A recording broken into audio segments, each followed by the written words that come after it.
All right, welcome back, ladies and gentlemen, poker fans across the world. We're live here at the Buckskin Shootout. We are down to 2 tables, what was once 50 players. We now have, I think, just under 18, maybe 15 players left. Up top, we're playing for $4,150. I got Kenny Voigt on my left. Kenny, what are you going to do with the money if you win? Spend it. He's going to spend it, and that's what you do with money. You can't take it to the grave. Am I right, Kenny? Yeah. A man of many words. And to my right, Arnold Davenport. What are you going to do with the money if you're going to win the $4,150? Go to World Series of Poker. He's going to the World Series of Poker. So, a true poker fan here, poker lover. So, we're going to go ahead and get the cards in the air. I'm going to hand over the reins to Randy here. Good luck, players. Who's going to win the top prize here? Not at this table. It's at the other table. We'll look forward to them coming over. We'll hear the shuffle up and deal from our tournament director, Dana, and we'll get started.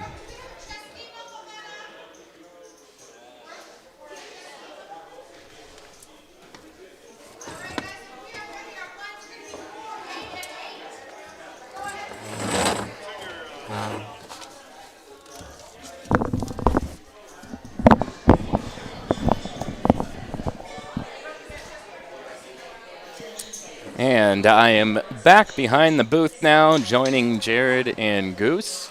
My name is Brian. We're all with the Dakota Poker Tour. Want to thank you all for tuning in. This is just feature table coverage, as we do have 2 tables left, 15 players. There was a field of 50 today, interestingly enough. All but I believe 3 players did not buy in for the full amount. So we have nearly maxed out based on the number of players we have here. The buy-in, the prize pool. So we'll start with the player introductions and the chip counts. Kenny Voigt out of Beulah, North Dakota, 194,000. In seat 3, Mark Thringer of Williston, 302,000. Seat 4, Todd Edmondson of Killdeer. That's where we are right now. He's the chip leader at the table, potentially the tournament, 565,000 in chips. Seat 5, we have John Trucan of Killdeer, 98,000 in chips. Seat 6, Grant Miller of Dickinson, 103,000 in chips. Ryan Walker of Killdeer, 175,000 in chips. Jake Miller of Hazen, North Dakota, 232,000. In seat 9, Arnold Davenport of Dickinson, short stack at the table, 51,000. And we already have ourselves a hand. Mark Thringer with Ace King and Ryan Walker with Ace 4 Hearts. Flop comes 9, deuce 8.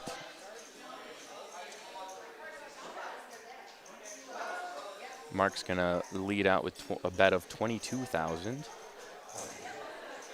And Ryan's going to call. Ryan earlier had a massive chip stack and for sure was the leader. But now he's in the middle of the pack. The turn comes at 2, and Ryan's going to fire away after a check from Mark. The bet is 45,000. And Mark is going to call. We'll see a river. River is an ace, which is a big help to both players. They're both probably going to think they rivered the other. So Mark's going to throw out a bet of 75,000. Ryan says, I'm all in. And, oh crap. Mark's king plays, and Ryan Walker has used up a total of 30 seconds of his 15 minutes of fame. That eliminates Ryan Walker of Killdeer, I believe. No, he's not eliminated. He's down to 11,000 in chips left. He had Mark covered.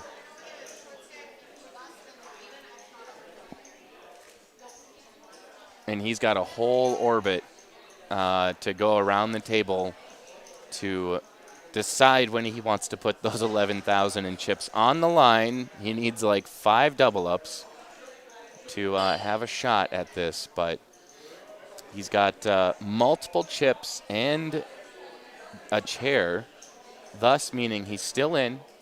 Anything can happen.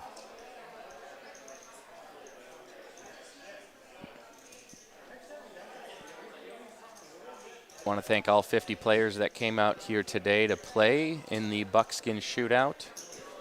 We're in Killdeer, North Dakota at the Buckskin Bar, which is a top-notch venue for poker, for food, for drinks, for gambling.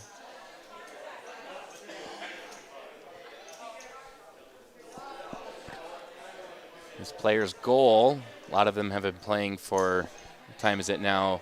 Almost 8 o'clock, so they've been playing for nearly 8 hours.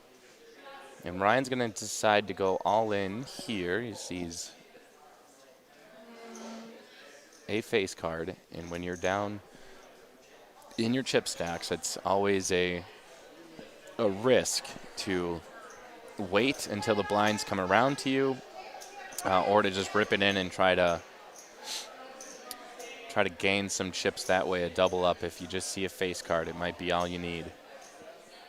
But Ryan is all in here against Kenny's 6-3. Kenny hits a 6 on the flop.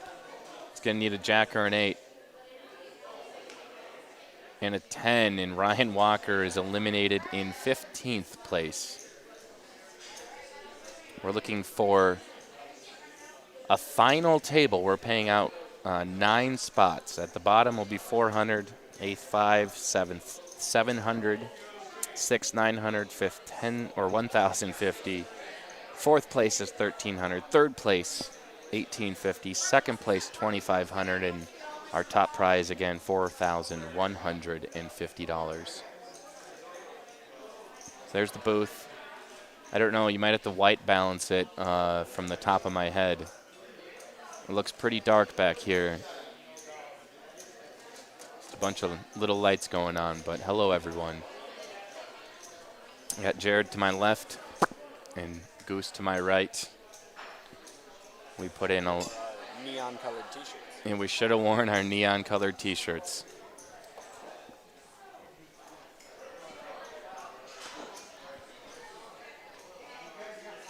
We're going to see if we can get Jared on some of the commentary as well.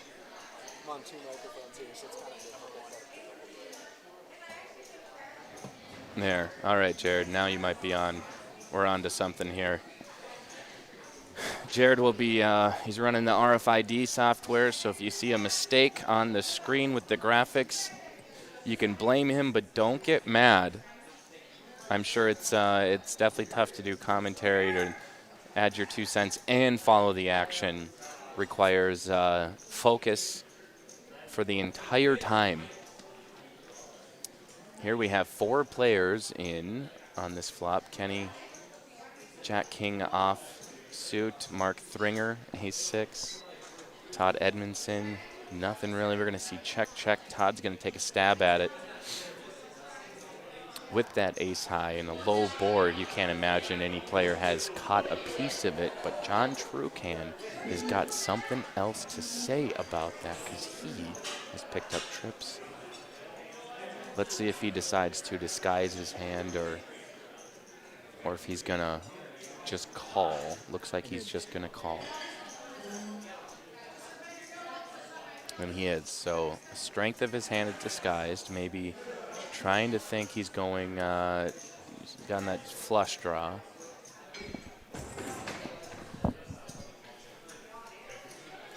Kenny will get out of the way. Mark will fold, and at Todd bet, John called, so there's a turn, is at 10 of hearts. So the flush gets there for John if John or Todd had the hearts. Something to play on the board. Todd reaching for chips. If you're John, you are super happy about this. Bet will be 40,000. John should probably just go all in here. I don't see a reason why not. And he says, well, you're going to put me all in. And he's got one more chip on the rail. Yeah, it was hiding. So John, all in for 57,000, just 17,000 more to call for Todd. I'm going to say Todd is priced in. He did catch the 10 on the turn, just top pair, which sounds good.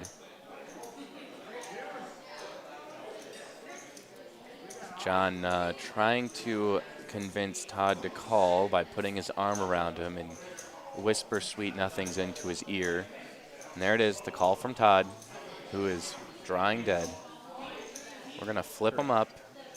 And John at the end, when it's all said and done, is going to double up.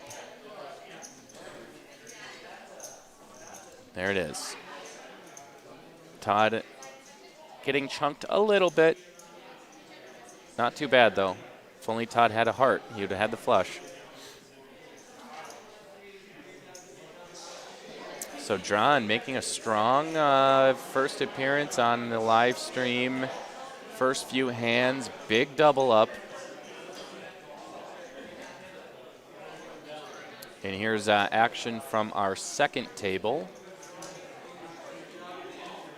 I don't know the chip counts on that table or who might be, if anyone's the chip leader there. It looks like everyone has kind of about the same size. I'll take it, Jared. I'll come back to the camera.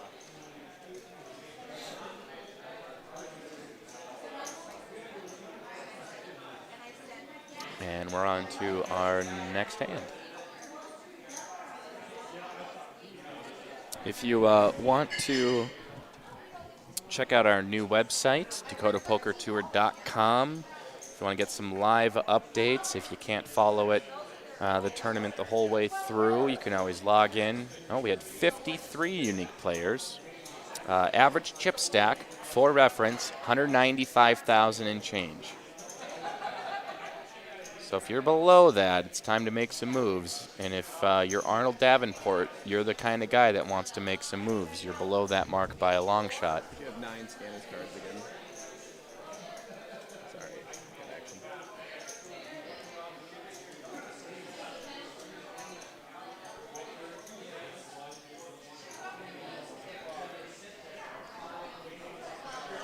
Arnold all in, John to call.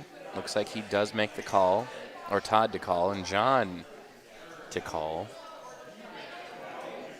Todd has to be a little careful not to double up too many people, but for 31,000, it's probably 7% of his stack. He'll make the call, so it's Jack 10 versus Ace 8. Todd's gonna wanna see some clubs. Okay, nothing there.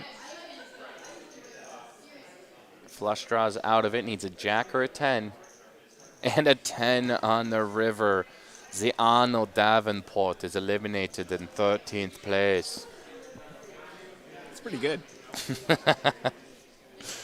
Thank you, Arnold, for coming out and joining us on the DPT circuit. To the chopper. Yeah, Arnold is from Dickinson.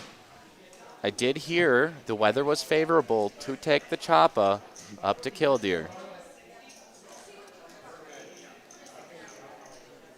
Arnold is good friends with Tiny from Hawaii. If you remember from previous streams, Tiny always comes. He lives in Hawaii and has a private jet that flies him up to North Dakota when he plays the tournaments. And yeah, so I'm sure Tiny's those a good two. guy. Yeah, One of my favorite players to have at our tables. Yeah, Tiny is excellent. I think he won at the Speedway last year, one of the tournaments.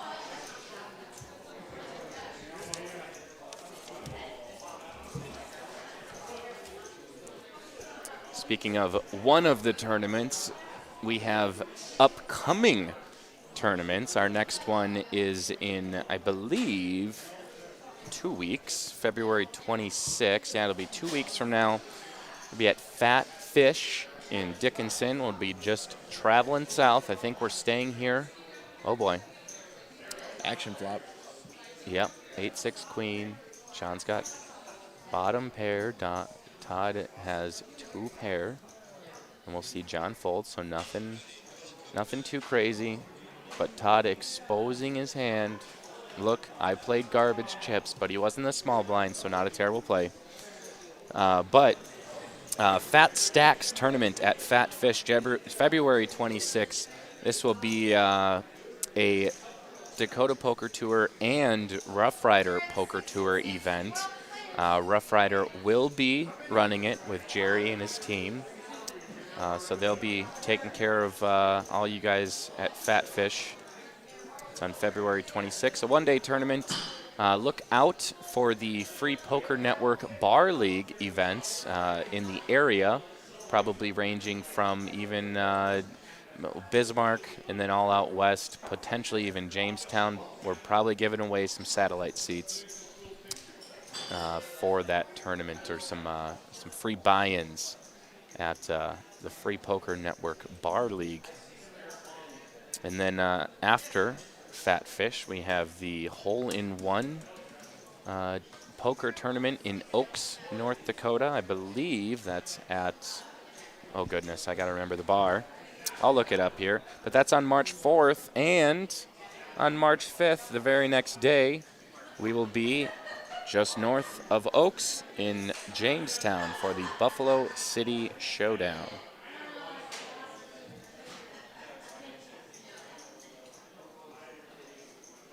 Angry Beaver Lodge in Oaks, North Dakota. And as with all Dakota Poker Tour events, we do give away seats into the tournament via the Free Poker Network Bar League. So be on the lookout for those. Go to freepokernetwork.com to see what locations we have around North Dakota. And so after hole-in-one, again, March 4th, Angry Beaver. March 5th, Buffalo City Showdown at the Buff Bar and Lounge. Last year, Brant Jenner took the event down, winning over $5,000 in cash. And then we come back out west on March 10th and 11th for the Black Gold Deep Stack in Beulah at Fanatics Bar. Got to make sure I got that one correct. Yeah, Fanatics Sports Bar. That's in Beulah. And then a couple weeks later, we have the Eagle Eye Tournament in Valley City at the Eagles Club. It'll be a Sunday tournament. After that, we come back out west, April 8th for in Tioga at Poor Decisions again. That will be another one-day tournament. And then to round it, Season XI. Right, we're in Season 11? I think we're in. Nonetheless, the 2022-2023 season will come to a conclusion for the DPT Championship at the Speedway Event Center in West Fargo, April 21st through the 23rd. A 3-day event. And that again will be a DPT and Rough Rider Poker Tour event. So be on the lookout for those.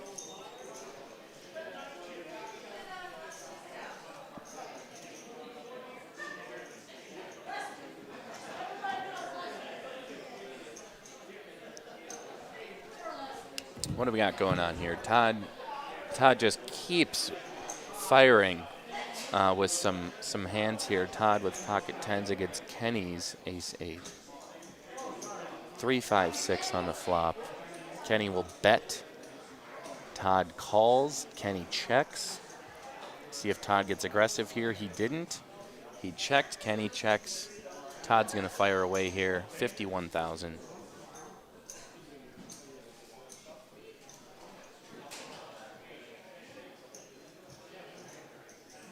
Kenny throws it away.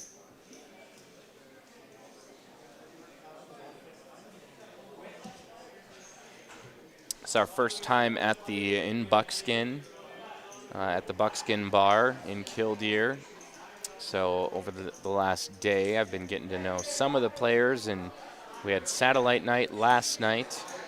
Kenny was here for that, and Kenny, I have learned, is a beloved character in person out west here, coming from Beulah. I haven't had the pleasure of meeting him until yesterday.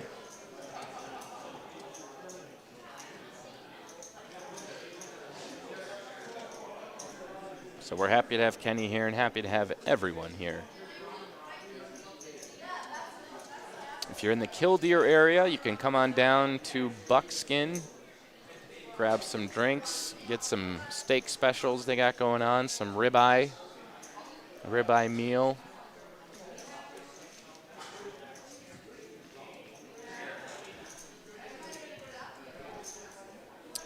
Mark will call.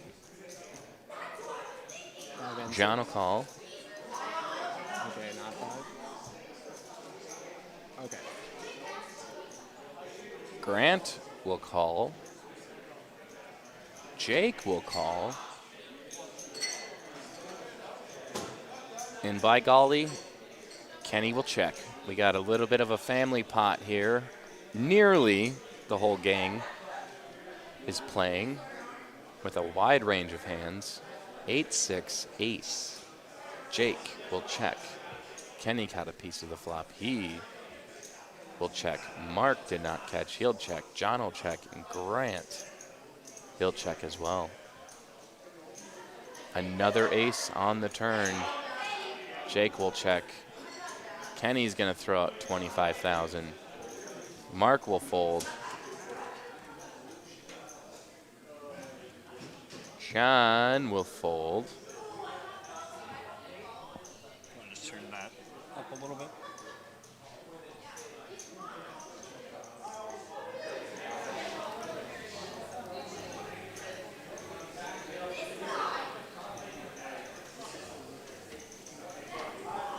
All right, so everyone will fold to Kenny's 25,000 chip bet. Tough to get a read on Kenny. Can't really see his face at all. Yeah. The beard, the glasses, and the hat. You'd have to pick up a read by the way his whiskers twitch. And that's Something really in hard. The hands, maybe, yeah.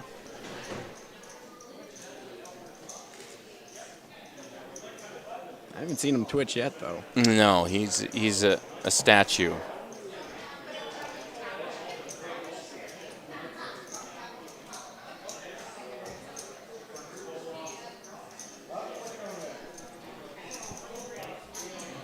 Another thing I learned last night about Kenny is he's willing to play any 2 cards.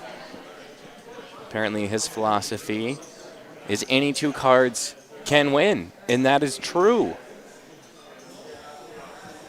John Trucan will raise to 16,000. Grant folds, Jake folds, Kenny folds.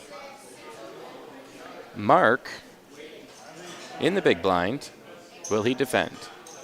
He will. Pot's up to 44,000.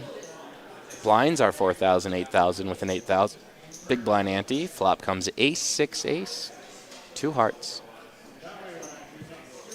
John's ahead.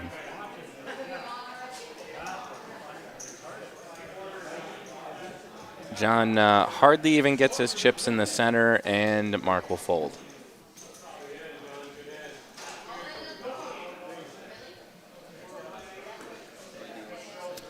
There's some more action from our second table.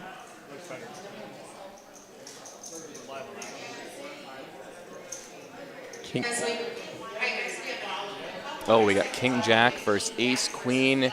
Came 2-5-5 and a 6. Ace Queen ahead Ace. and a 9 on the river. So Ace High will win. That is another player eliminated. I think we're down to 12. I got it, Jared. If that's true, we are 3 away from the money.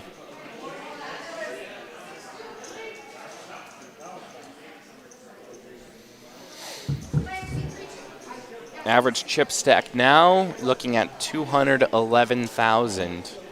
If you're under that mark, it's time perhaps to make some moves, unless you want to ride it out, see if some other players will bust first. Try to get closer and closer to being in the money. Jake raises to 25,000. Kenny folds. Mark folds. Todd, I heard, likes to dance.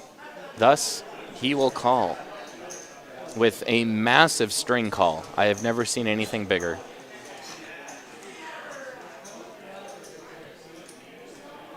And your flop comes Queen 9-10. Todd with the open ender and flush draw. He's got a lot of equity in this hand. Jake, nothing.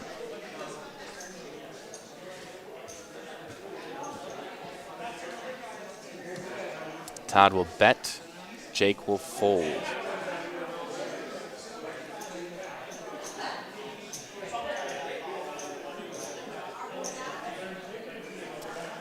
Todd, in his spare time, works at the bar as the bar owner. At least one of two. We have Nan, of course, I believe. Nope, she got knocked out. Nan did make it down to the final two tables. But Nan and Todd also own the Pipe just down the road and Last Chance Ranch in Halliday, North Dakota.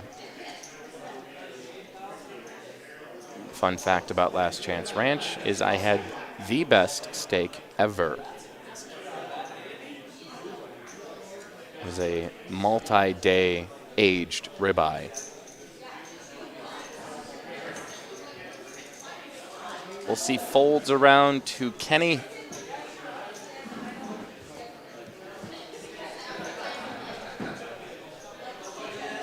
Who will raise to, no, he'll call. Just a call. Yeah, raise to 12 would be illegal.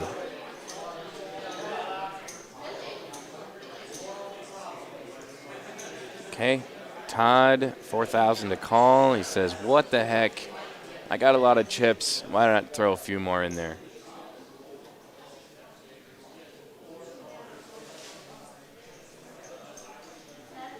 Todd calls and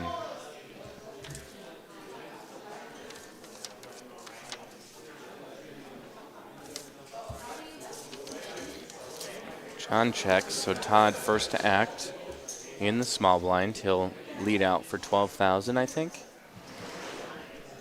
22,000 on a 10-9 jack board. Kenny slightly coordinated with the board.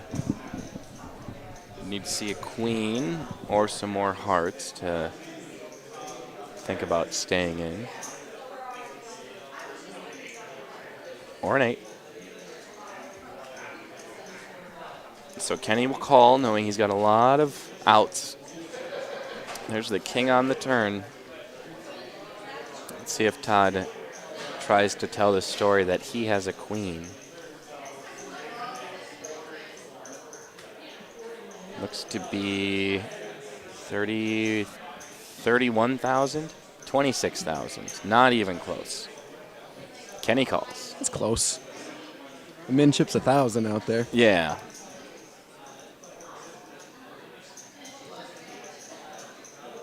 So we saw a check, check.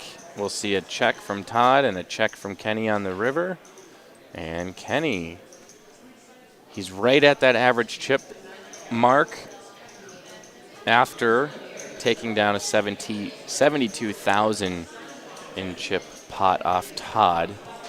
And the glasses are now off for Yeah. Kenny, so watch out here. If there was ever a time to get a read, now is it. It's your one opportunity, and unfortunately, Kenny does not have chips in front of him.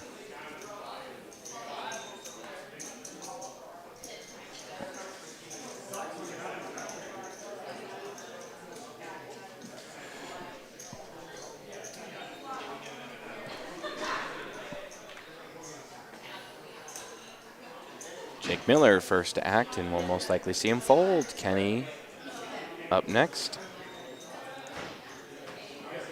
Doesn't matter what he had, he folds. Mark.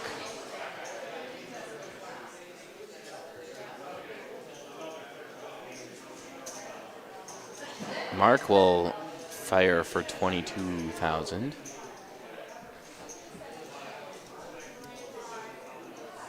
Todd with an ace as well will call. John will fold. Grant, Queen Jack in the big blind, just 14,000 more to call. Now Grant's already invested 16,000 into the pot with the big blind and the big blind ante. So even with a short stack, going up against two monster stacks, he's pretty much priced in to at least see a flop. And there's a gut shot for him. Deuce 9-8. Grant with the most equity, especially with a rainbow. We'll see checks all around in a 6. Todd now has an open-ender, but Grant will check. Mark will check. Todd with the chips. What the heck? Drinking his lemonade.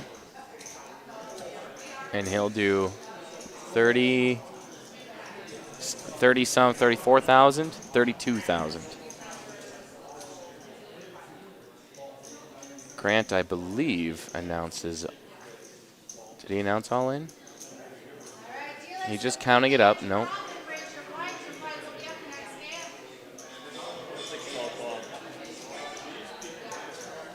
Grant with the gut shot will fold.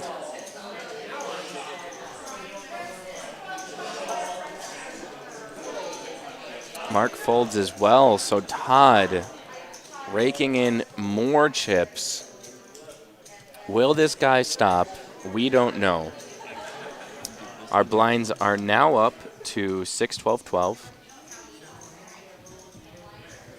So 6,000 in the small blind, 12,000 in the big blind, and a big blind ante.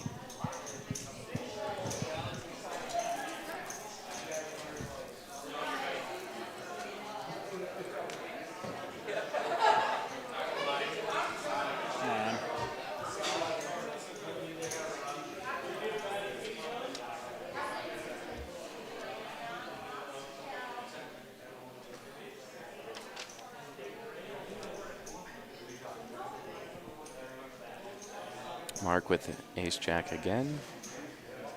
I believe he had that last hand.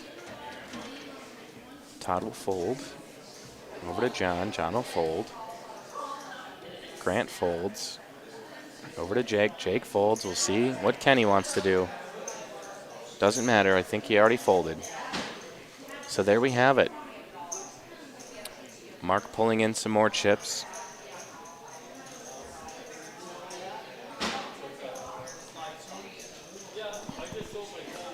And we'll get a little update on our chip count. Todd, I believe, is going to be your chip leader right now. 657,000. Again, the average chip's 211. So John, Jake, and Grant should be making some moves soon, like now. As soon as they can find the hand. Here's some, have a look at our other table. 5 players left over there. And Mark will start things off, does not get ace-jack for a 3rd time in a row. Todd, however, in the hijack. It's suited. So he'll call the blinds. John will call. Grant will fold on the button. Jake will fold the small blind, and Kenny is going to check his option.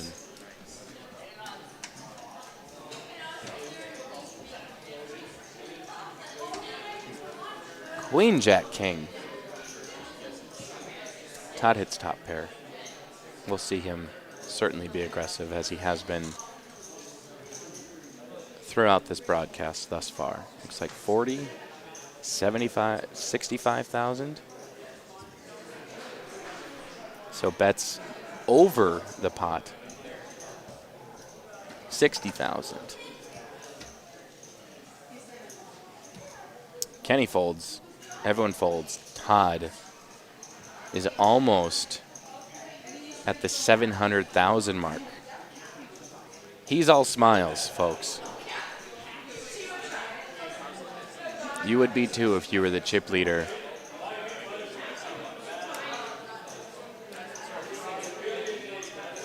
Todd is not even sure where to put his chips. He's going to ask Mark to scoot over soon so he can have some space to put his chips.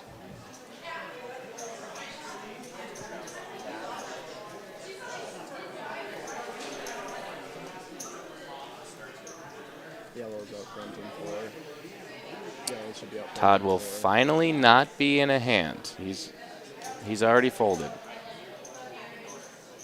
No, his yellow chips should be out front.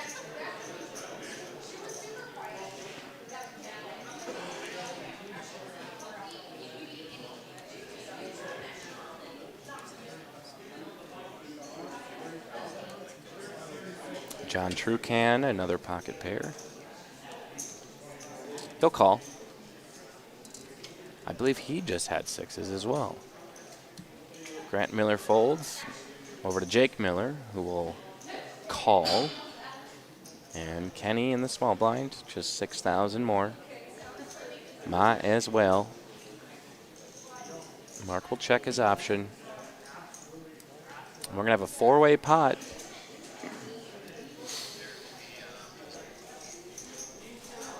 $874.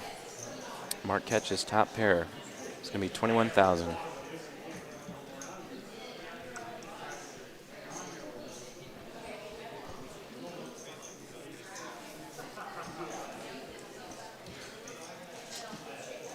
See a bet, a call, a couple folds. And we'll see a turn of an ace. Definitely scary for Mark.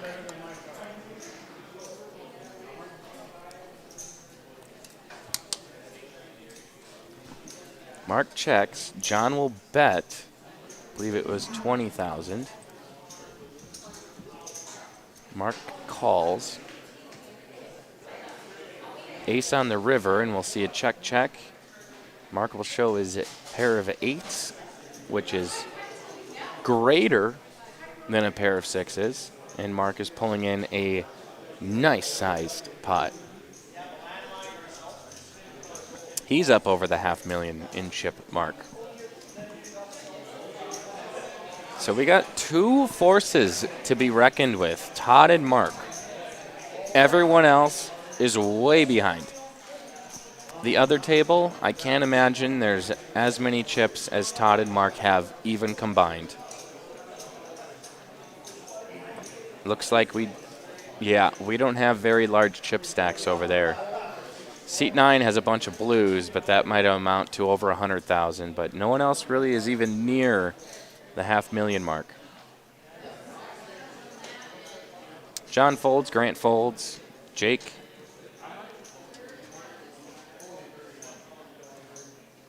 He's going to call.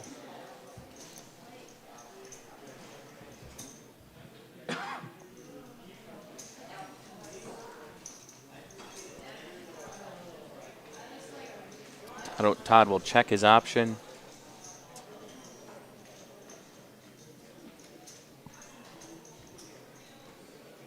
And the flop again comes Jack, Queen, King.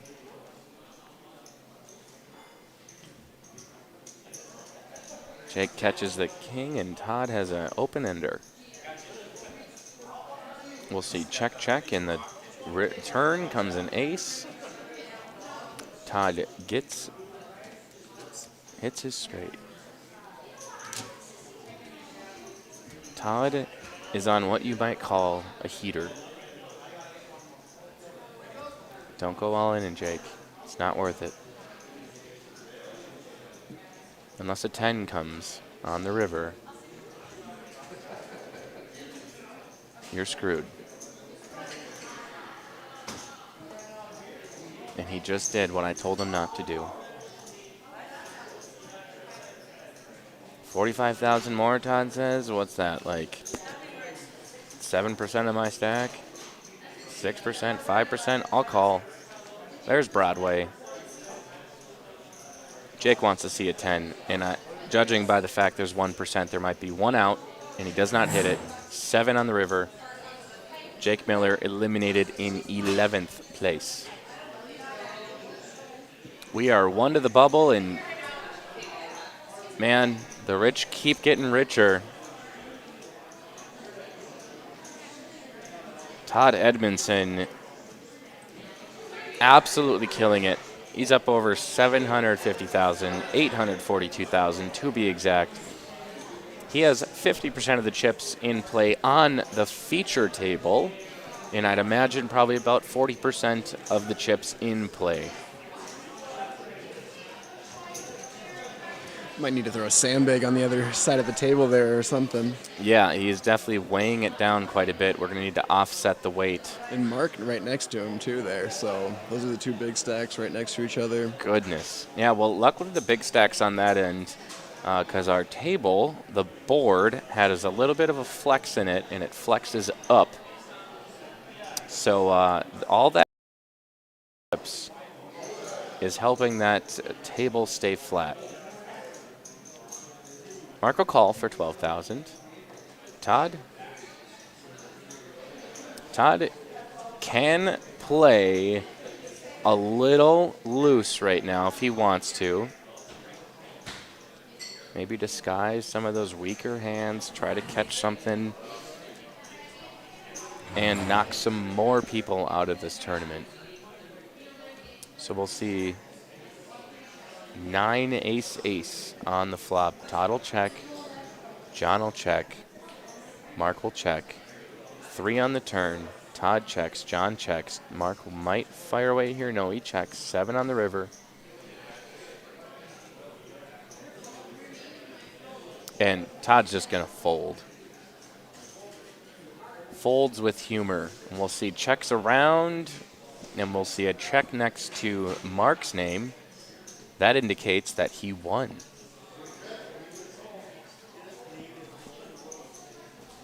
John Trucan getting down there under 100,000, just 91,000 left. Costs 32,000 every orbit around the table. That's just a third of John's stack, which means if you're going to raise anything, it's an all-in or nothing. 30%. 1,000. Is it 30,000?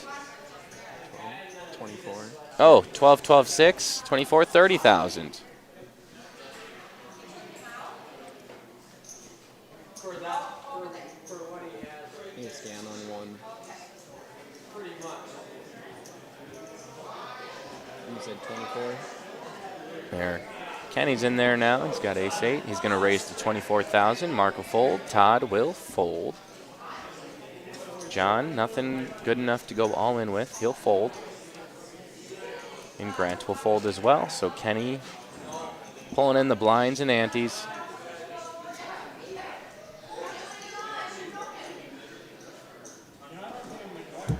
I want to thank you all for tuning in on Facebook and YouTube. If you wouldn't mind, if you are on YouTube, to go ahead and hit that like and subscribe button. If you're on Facebook, I don't know if you can like or subscribe. You could like the video.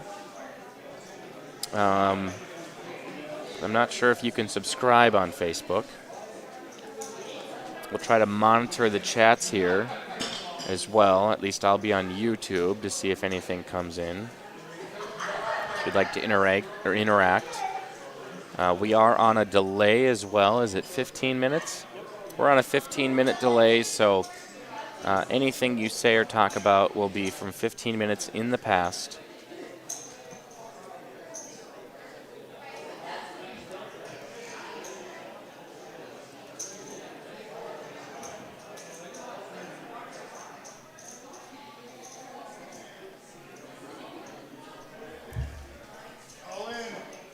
We have an all-in. I don't know if it's a call on the second table. All-in and a call on our second table. We'll cut over there as soon as this hand concludes.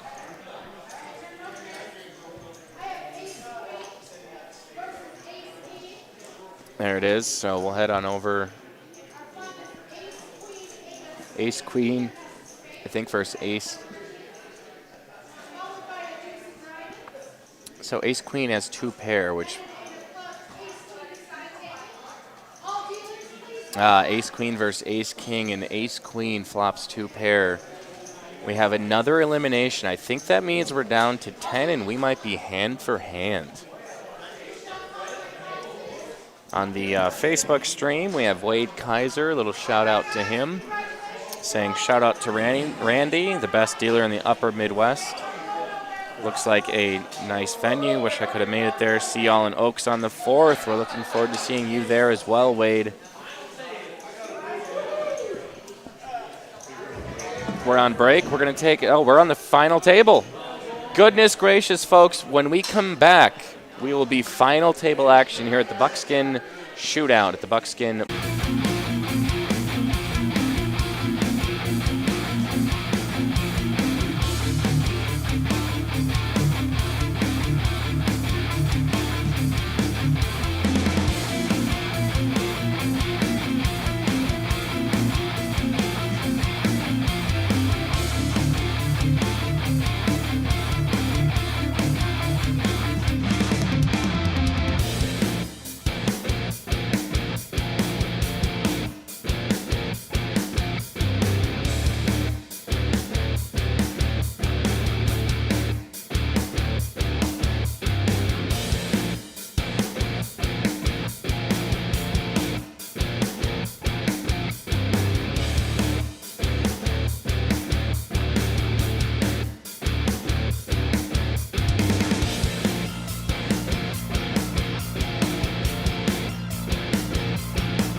right, welcome back, poker fans. We are final tabled here at the Buckskin Shootout. Round of applause to our table.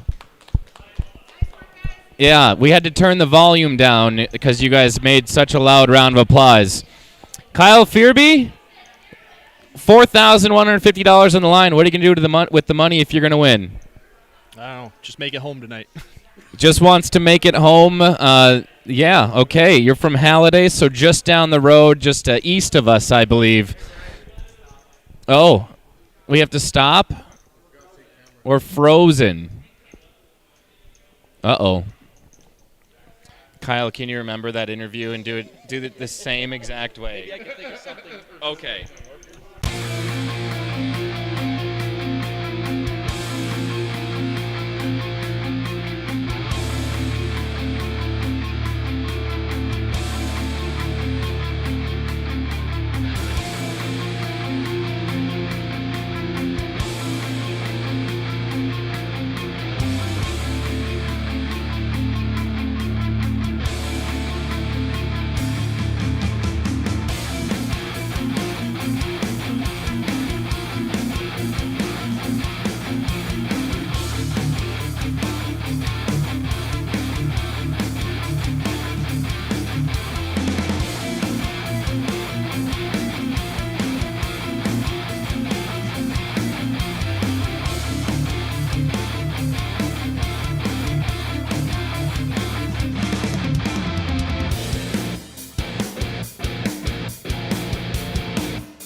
All right, round two, take two of the final table. Welcome back, poker fans, for the conclusion of the Buckskin Shootout here at the Buckskin Bar in Killdeer, North Dakota.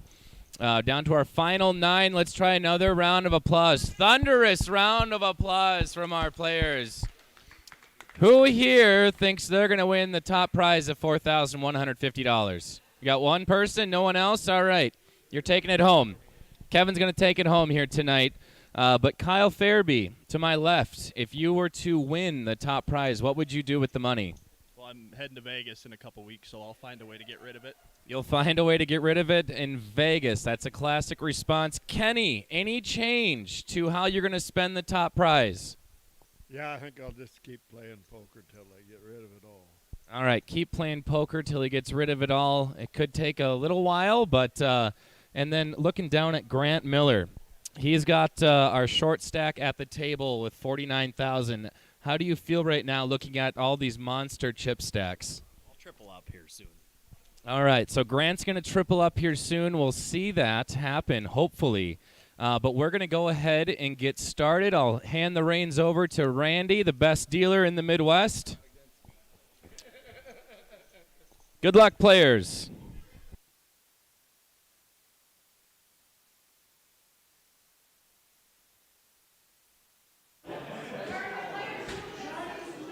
All right, you hear me, Randy? Okay. You got to turn up here.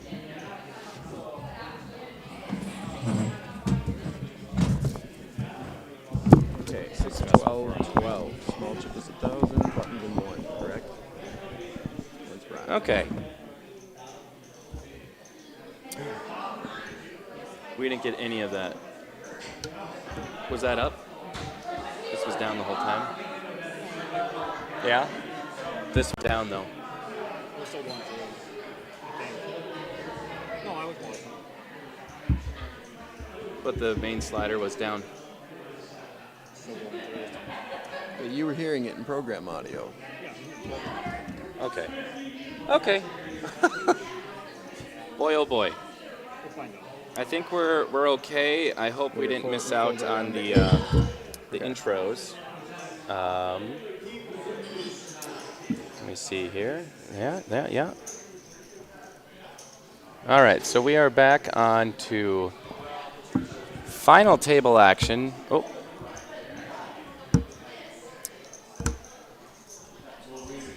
Little bit of technical difficulties here, I think. Where is... We got everyone in? All right. All right.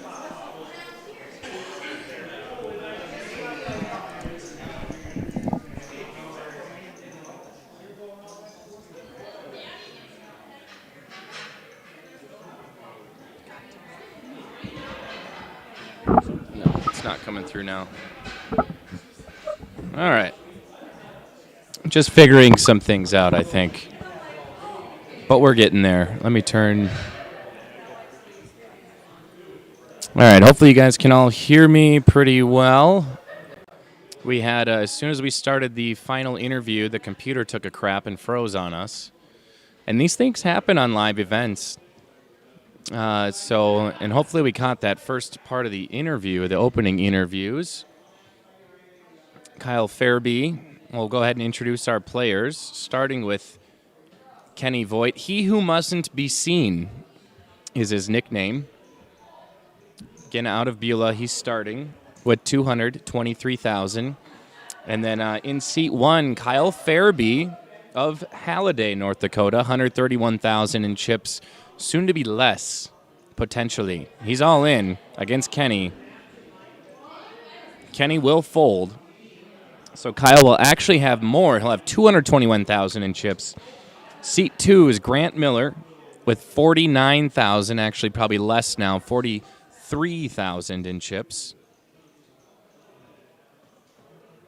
There, we'll see there. Grant Miller, 43,000 in chips.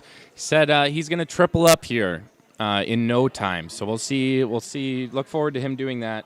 Seat 3, Kyle Hall, 233,000 after the blinds. He's from Killdeer. Kevin Crone of Dickinson, 205,000 in seat 4. Seat 5, John Trucan of Killdeer, 73,000. Seat 6, Todd Edmondson of Killdeer, 830,000. He's our chip leader currently. Mark Thringer of Williston, 535,000 or so in chips. Keith Connect of Beulah, 233,000. And then again, Kenny Voigt, Beulah, 223,000 was his starting stack. I don't think he's at that now after getting into a hand with Kyle. Do have a lively crowd here. Todd will call the big blind.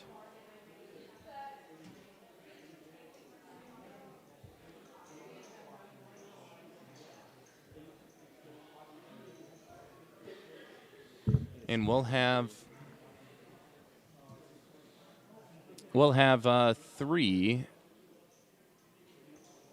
4 players to the flop, I believe.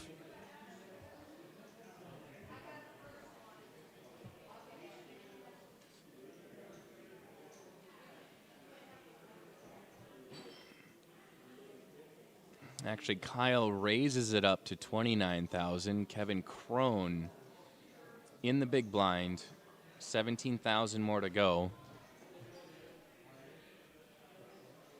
Being that the blinds are 6, 12, 12. Kevin's already 24,000 invested into the pot. What's 17,000 more, huh?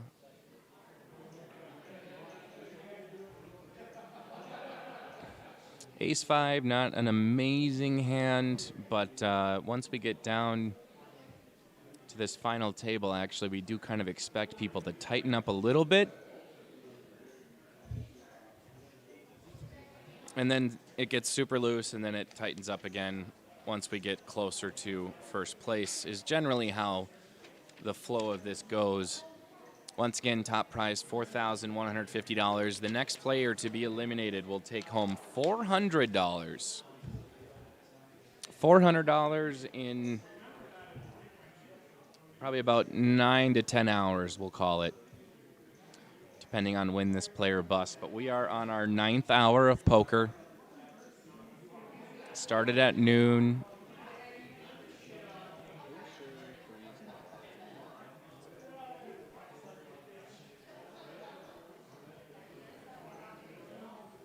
There we go. Now we see Kyle's hand. He's got pocket jiggities. That's why that raise came in. Todd, Kenny, and Kyle all call. Flop comes King 8-4, 2 hearts. Kyle all of a sudden not loving his jacks, especially knowing there's an overcard on the board, which is likely to pair with 3 other players in. Todd will fold. Kenny moving all in. Kyle will certainly fold, and this would basically put Kyle, he calls, and he's going to have jacks against the kings. Not looking good for Kyle.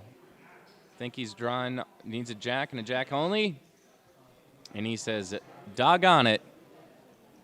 I believe Kyle is almost eliminated. That's going to leave him with about 51,000 in chips.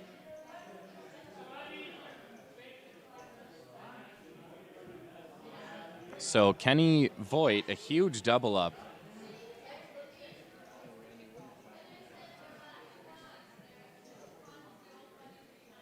It's 51,000 left, so we're spot on. Heck yeah, I love when technology works, but I hate it when it goes wrong.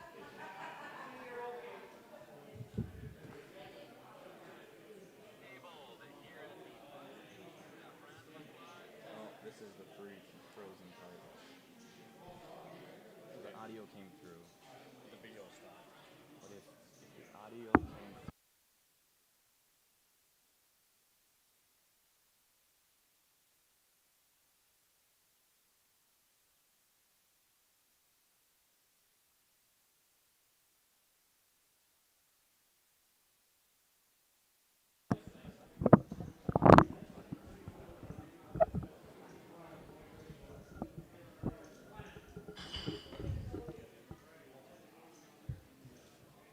We have a flurry of upcoming events for the Dakota Poker Tour.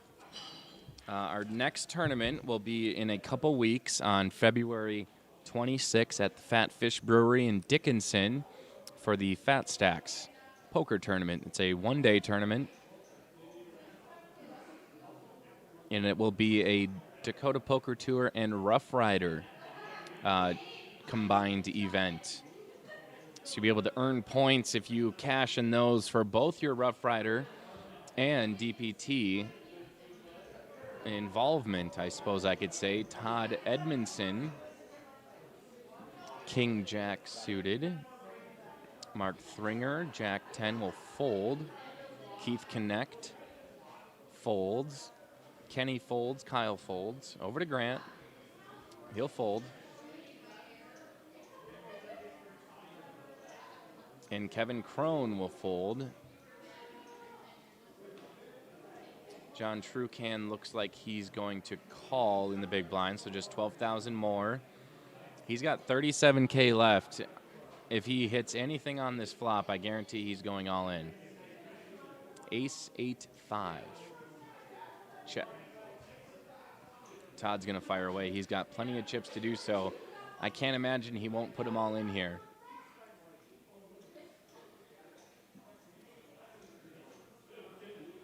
Bets 36,000, 1,000 under John's full stack. I don't know if he meant to do that or just being silly or thought that he had 36,000. Who knows? Nonetheless,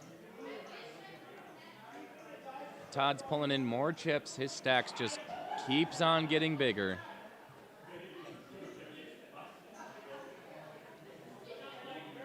So Todd now back down to 33% of the chips in play, and still the chip leader by a long margin.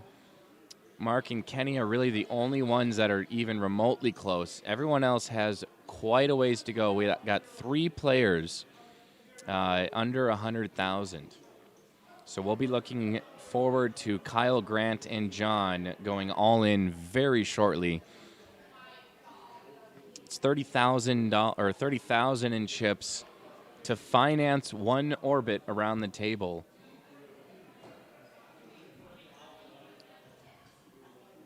There's Grant all in for 43,000. Kyle Hall's probably going to be all in.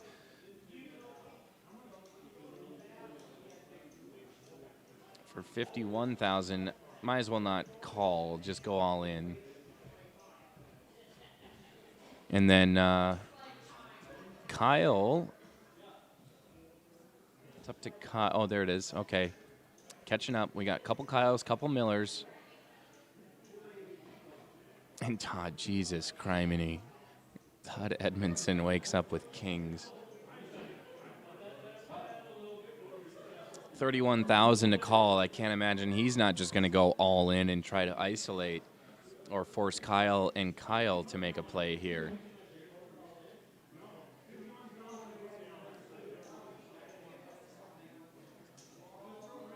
Yeah, so Todd throwing in 250,000. That should cover everyone else who's got chips in the hand.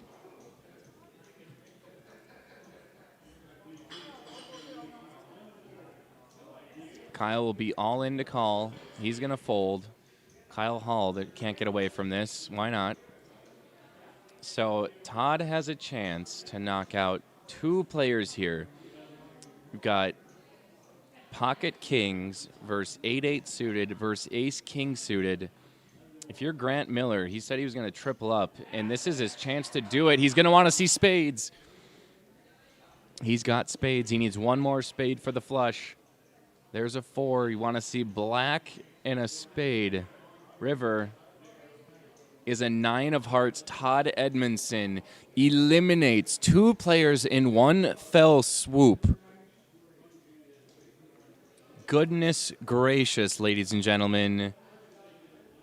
We have an insane round of action here. I'd put my money on Todd right now to win this. He's just been on an absolute heater. We're taking clothes off in the bar. It's so hot in here from Todd just burning everyone left and right. I feel like Todd's responsible for the last, like, 5 people to be knocked out or something. All right, it's been 15 minutes since the opening. We can confirm we have sound coming through. Thank bejeebus. Otherwise, we wouldn't have heard the whole opening, and that would have sucked.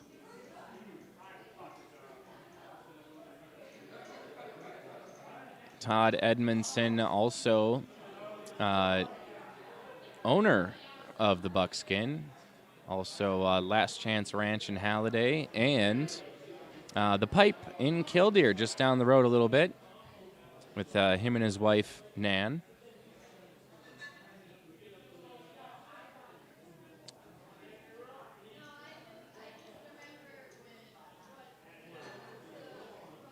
Let's see what Todd ends up with this hand. All right, less than stellar hand. We'll see what he does. 6,000 to call. That's like a percent of his chip stack. He can afford to see hands, but wants to be a little careful just to donk chips away to all these shorter stacks. You do that enough, and the short stacks get a little bit tougher to call. Sounds like our blinds will be up in about a minute. Flop comes 8, 7 queen. Todd checks. Mark throws out a bet of 30,000.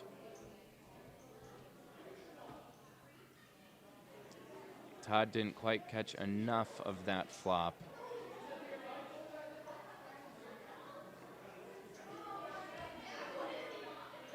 Todd nearing that 1 million chip mark.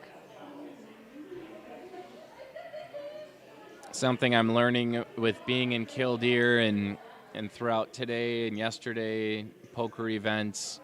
This is just a really cool, tight-knit community of poker players out here in western North Dakota. You know, living in sparsely populated areas, a 20-mile drive to the next town is like driving up the street for people living in bigger cities. So a lot of these guys are traveling to all the various poker tournaments, the different free poker network, bar league poker nights. So they're all very familiar with one another, playing in both DPT and Rough Rider events. Kyle Fairby, Pocket Fives, to Kevin Crone's Ace Jack offsuit. I can imagine him raising.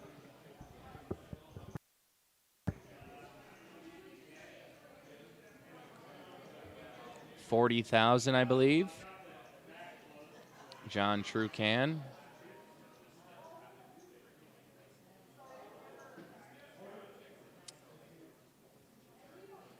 He would be all in to call. Todd folded out of turn. That's another thing I've noticed. I dealt for a majority of the day. A lot of these players love to play out of turn. It's something else, but mostly just to fold.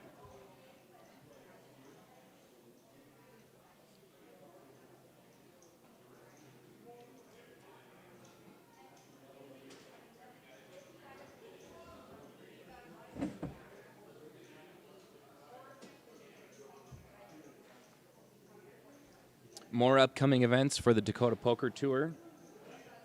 March 4th. Actually, it's going to be a long weekend for poker. March 4th will be in Oaks at the Angry Beaver Lodge. It's Oaks, North Dakota. Sponsoring charity is the Hole in One Foundation. And then the next day, March 5th, we're at the Buff Bar for the Buffalo City Showdown. And we are up, blinds are up to 8,000, 16,000 with a 16,000 big blind ante, which means now the cost of every orbit goes up to 40,000 in chips. Getting a lot more expensive for those shorter stacks. Jared gave me the thumbs up that I did the math correct.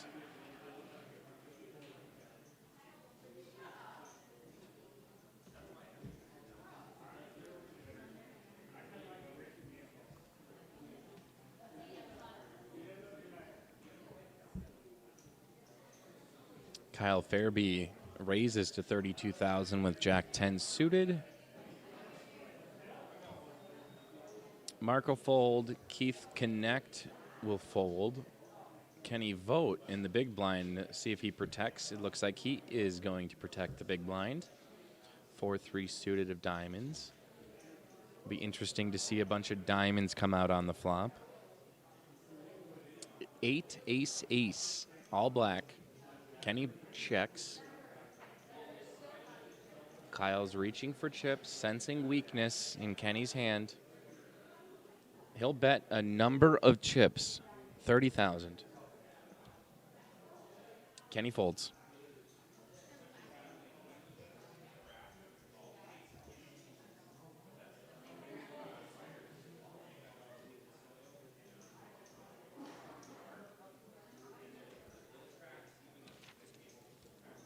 So we had players go out in 9th and 8th place already, winning 400 and 500 for 8th and 9th or 9th and 8th respectively. Next person to go out will take home $700, which, you know, that's nothing to sneeze at if you've been playing poker for 9 hours now. That's just under, probably it's around $75 an hour.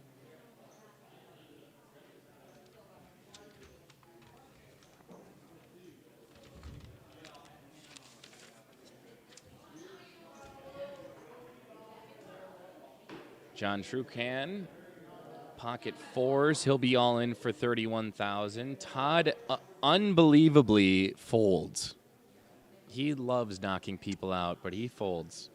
Keith Connect will call. No raise to potentially isolate. Kenny will fold. Over to Kyle Fairby, who now has an opportunity to play his cards, but he does not. Oh, Keith did 3-bet to 60,000. That okay, so we did try to isolate a little bit there.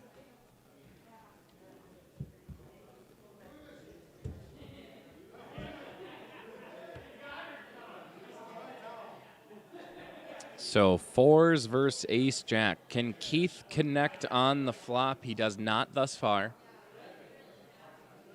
Ace or jack only. 6 outs. There's an ace on the turn. A 4 wouldn't even do it. There it is. John Trucan eliminated in 7th place. He'll be taking home $700. Congratulations to him. And looks like a T-shirt as well. Well, now 7th place to him is worth about $720. Unless, of course, he purchased that earlier, then it's $680.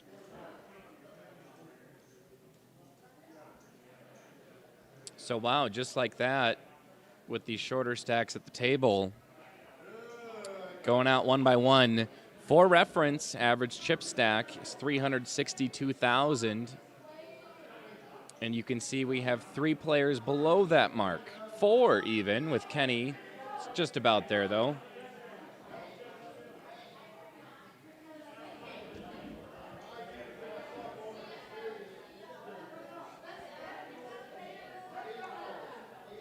Todd with 10 deuce suited. He'll fold. Mark will fold. Keith Connect, ace 8.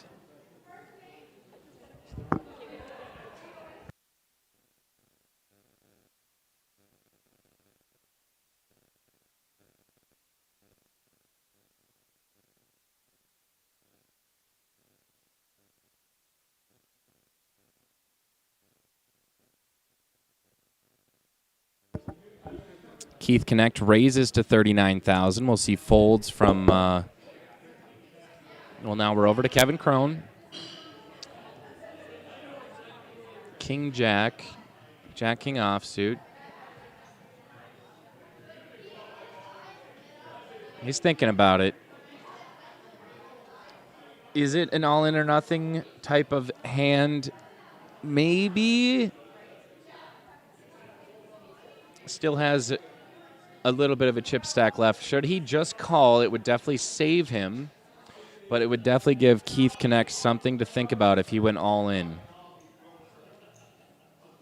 Which, if you've listened to FPN, National Championship, and any time I've commentated with Chris Hansen, we've always said take the decisions out of your hands or make the decision as easy as possible. Are you all in? Are you not? Are you willing to risk your chips? If not, fold.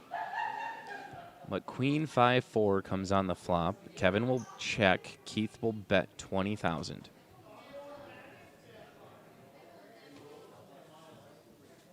Can Kevin Crone sense that Keith did not connect on the flop and go all in? I think that's what he's pondering now. It's got a nice sized pot here, 122,000. I think if he goes all in, Keith folds here. He folds.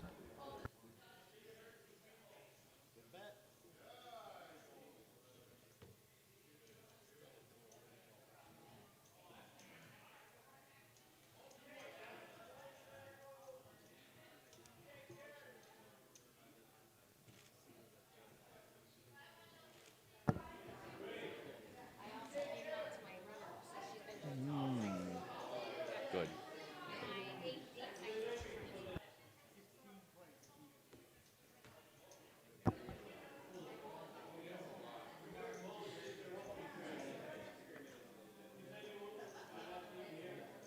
Once again, 53 players down to 7. And I believe all but 3 players did the full buy-in. We almost had a perfect tournament. Keith Connect again, connecting some his hole cards with a pocket pair. He'll call. Kenny folds. Over to Kyle. He'll fold. Over to Kevin. He'll fold. Maybe call. He'll fold.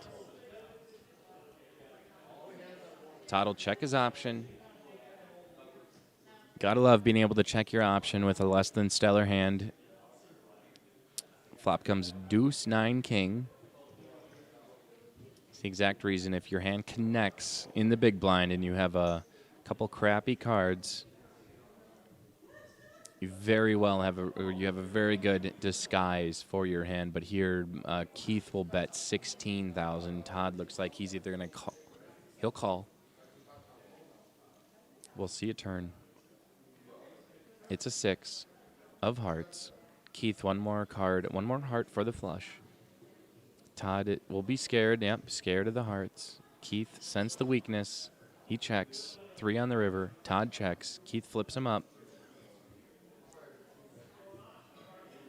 And the 9s will win over Keith's 4s.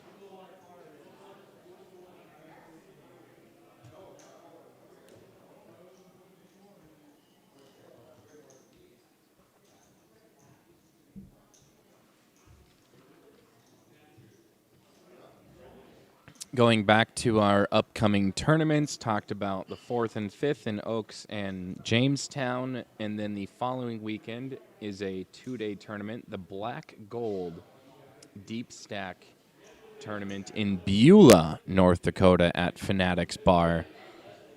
Keith is from Beulah. I'm sure we'll see him there. We also had, Keith and Kenny are both from Beulah. I'm sure we'll see them at this tournament, as well as a number of the players that we've seen here on the live stream today.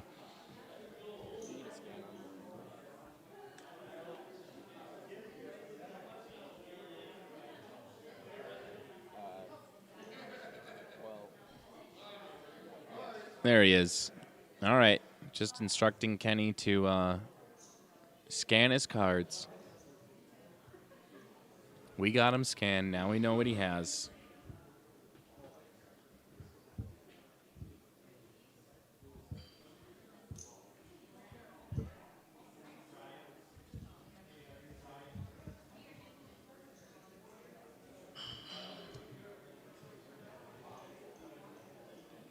So we have 4 players to the flop. Comes 8475. Kenny and Kyle. All right, turn it on. Yeah, sounds good.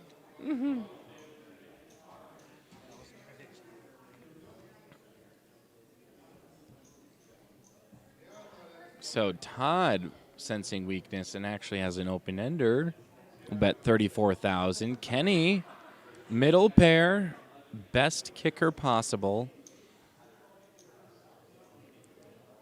I can only assume he's reaching for chips to call, potentially raise, but I think it's just going to be a call.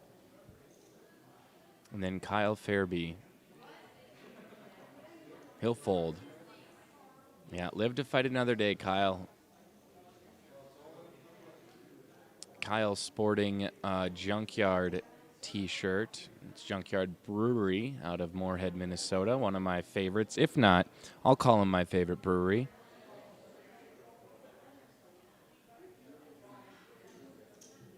And Todd reaching for a ton of chips here.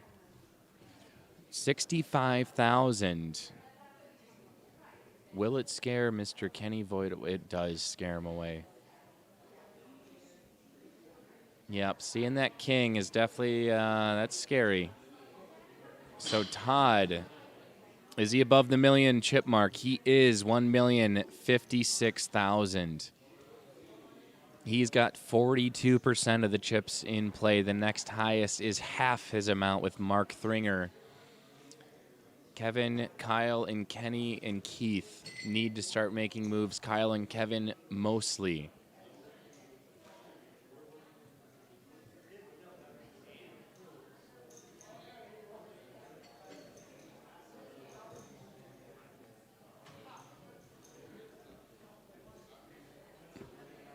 Blinds are 8, 16, 16. Again, 40,000 in chips to finance a trip around the table.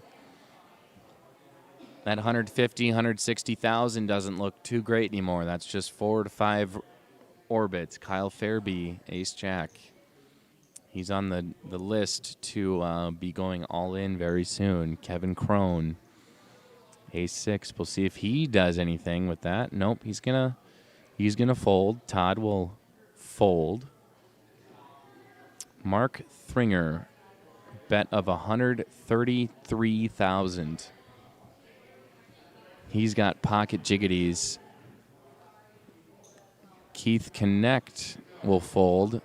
And now Kyle basically needs to go all in or nothing here.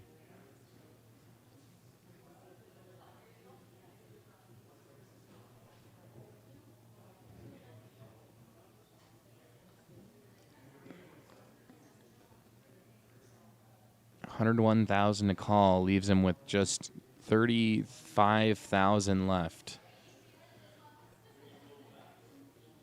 That's not even enough to find. Yep, there it is. I'm all in, he says. I just did a better lip reading than John Boy ever could. So just 35,000 more to call from Mark. It's an easy call.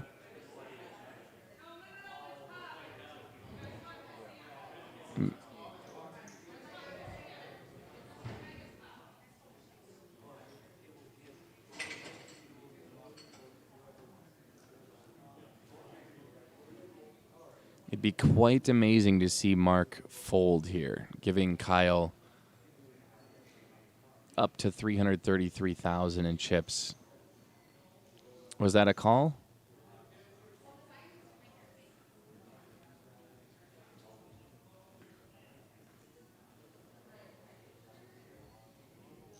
Yeah, there it is. He'll call. Flop came 8-3-4. Looking good for Mark. Not so much for Kyle.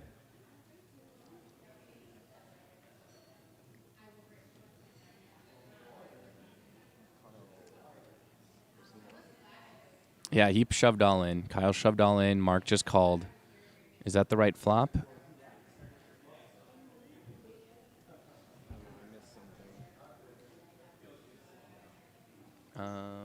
Go back.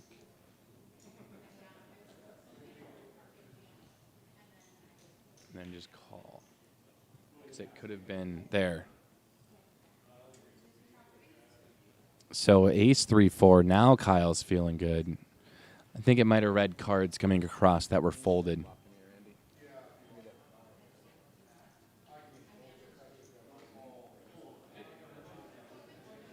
If that is the correct cards, might have had some crosstalk from cards being folded. Kyle Fairby doubles up off Mark Thringer, almost surpassing him in chips, just 8,000 behind. Much needed double up for Kyle.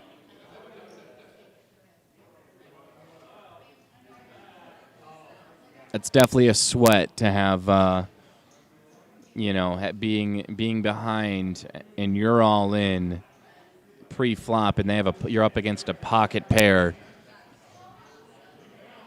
Kyle was probably happy to see that he had the third of 4 jacks in his hand, thus leaving just 1 jack left in the deck.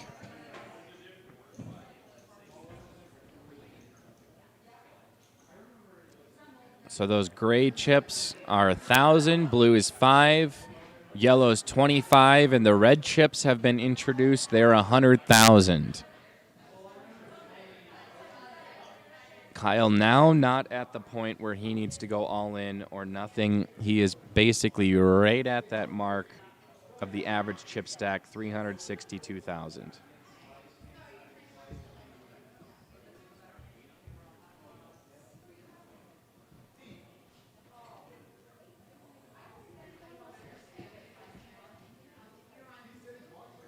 So Kyle called with pocket eights. Kevin Crone is looking to potentially raise here to 40,000 maybe.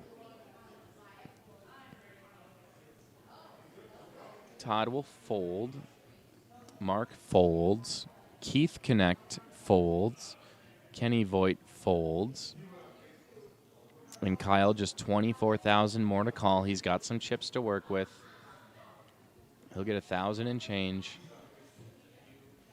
And we have 2 players to the flop, one with a pocket pair, one with suited cards. Ace, King, 9, Rainbow. Kevin hits his 9. He's got bottom pair. Kyle checks. Kevin's all in. Probably see a fold here. Yep, Kyle folds.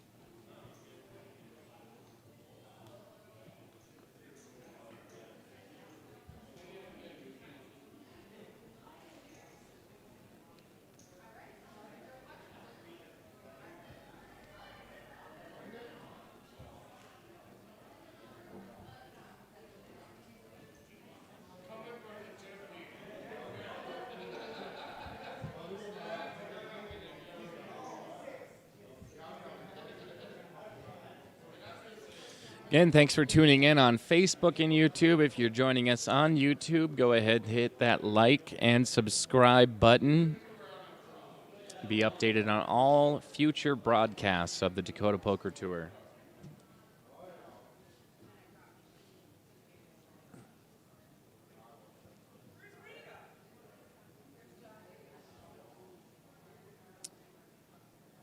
Todd may play this. He calls. Mark will fold. Keith Connect. Not quite in the all-in or nothing range. But he's about to dance with the chip leader. He's going to raise it up to 40,000, I think. Kenny will fold. Kyle Fairby folds. And Todd, 24,000 to call.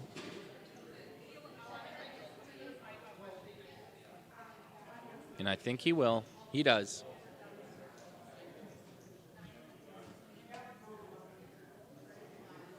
Pot's at 120,000.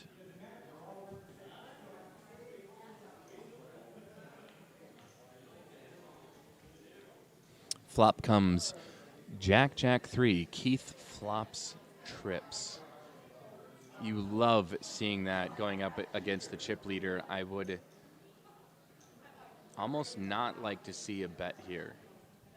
check, disguise your hand, maybe let Todd try to catch something, but he does call. Wow. 30,000, not enough for Todd to go away, and there's quads. Unbelievable. Todd might be thinking that Keith is just playing the board now. There's another 30,000.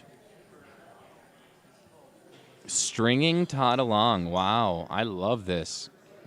Now it's time for, oh, Jeebas. Keith is going to go all in. Oh, my God. Todd just throws down a heaping stack of yellows. Careful, Todd.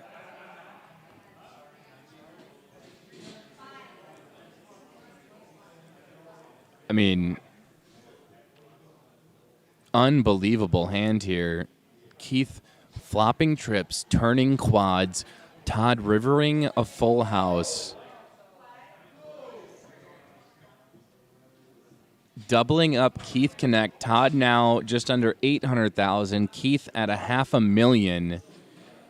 Keith is ecstatic. I can believe Todd at 30,000 per card with over $1 million in chips. That's nothing. Stringing him along. Catching a dream card for Keith on the river to allow Todd to just confidently, almost cockily, if that's even a word, throwing out a massive stack of chips to put Keith all in.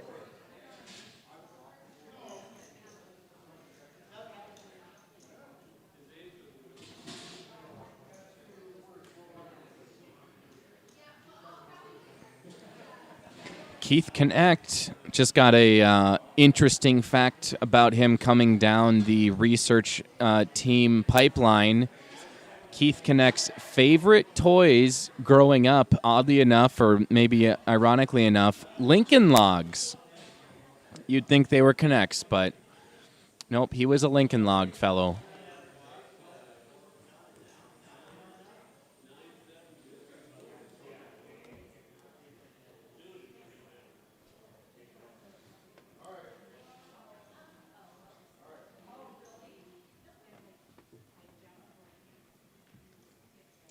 And Todd, looking down at Kings, he is just involved in so many hands, which is why he's the chip leader. He's been on the right side of a lot of those hands.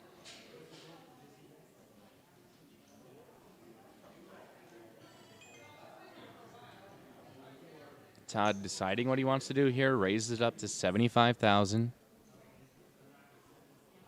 Mark Thringer will fold. Keith Connect will fold.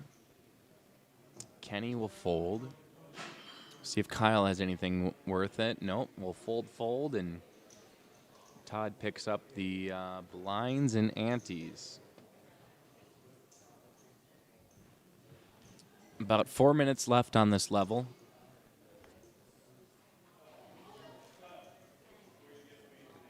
Again, we're live at Buckskin Bar in Killdeer, North Dakota. These players are on their 9 hours and 30 minutes of poker today. 53 players they've survived, down to 7.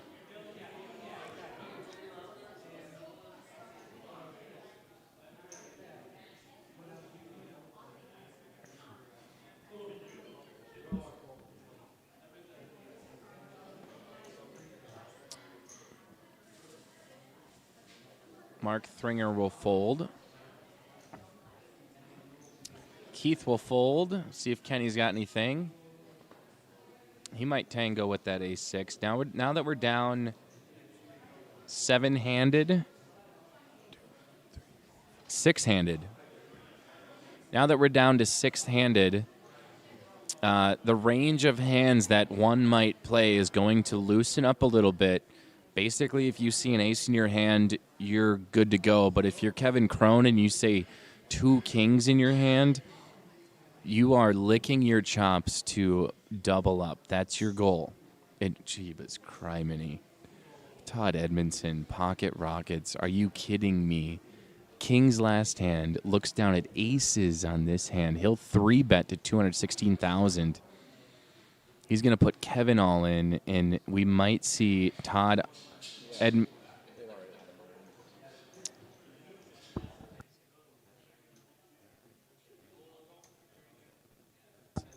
just noticed my typo, my fault. Todd Edmondson. It's another D in there. I don't think we'll see Todd going anywhere anytime soon, so we'll be able to change that now. Oh, and there's a look of disgust from Kevin. And we do know another king, I think. No, another ace is off the table for Todd to 4, 10, 7. Nothing for Kevin. Needs a king and a king only. There's a one-outer. Can he hit the one out? He's getting up, ready to go. It's a 4. Kevin Crone eliminated by Todd Edmondson in 6th place. He'll be taking home $900. Next player to go out will reach the 4-digit mark, $1,050. But for now, Kevin Crone will get paid up.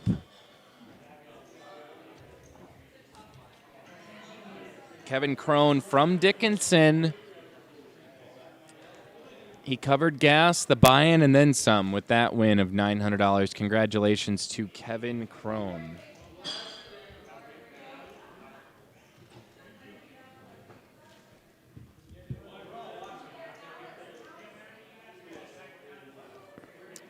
If you want to check out the leaderboard for the Dakota Poker Tour, head over to dakotapokertour.com and get to see all of the current leaders. We have Alfred Castellanos in first place with 8,515 points. Second place, Bassam Habib, Bassam, 8,090 points total. Michael Arnold, who just won a few weeks ago at the M&J Saloon, in third place, 7,590 points. Martin Short in fourth. Joshua Lansdorf in fifth. Tommy Hill in sixth. James Bowman in fifth or sixth. Oh, he's tied for sixth with Tommy Hill. Brady Zimmerman took second place at M&J Saloon, 5,500 points. Duff Disseth, ninth place, and Dustin Huber. That's your top 10 in points.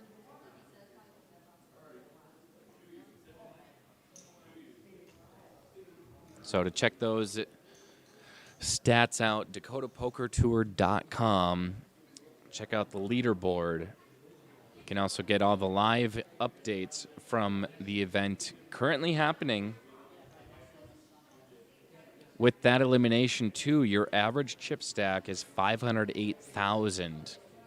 So if you're under that mark, it's time to start making those moves. Mark will check with the queen on the turn and 10 on the river. Mark will bet 25,000. See if he can suck any value out of this from Kyle.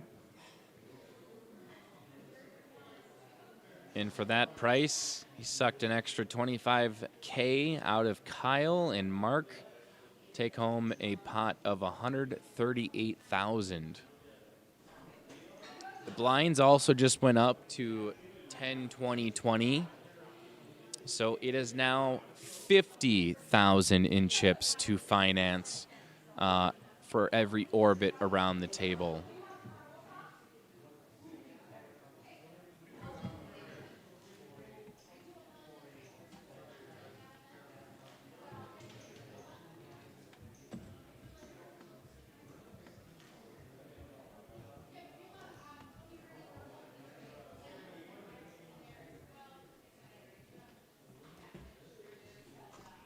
Center it up there.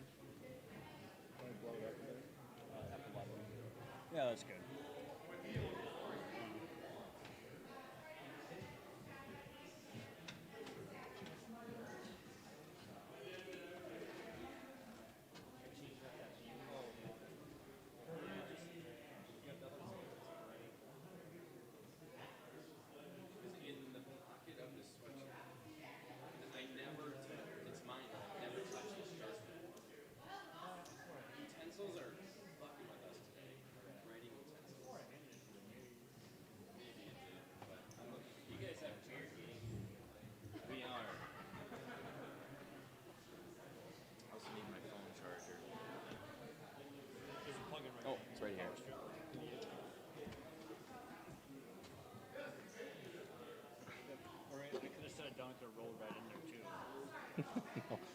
My sweatshirt was over there. I don't remember you handing it to me at all. Oh boy. I was trying to find my phone charger. I thought it was in my sweatshirt across the room. Turns out it was right in front of my face the whole time. There we go. Kenny slow playing the aces. We got checks all around. Kenny disgustingly slow playing. Ugh, fine, I guess I'll check, he says. Queen on the river, hoping someone catches a piece of this flop. Keith will check. Now it's time to throw something out there. What's the value? 101? 101,000. That's an ode to Kenny's favorite movie, 101 Dalmatians. And we'll see folds, and Mr. Kenny taking home a nice sized pot.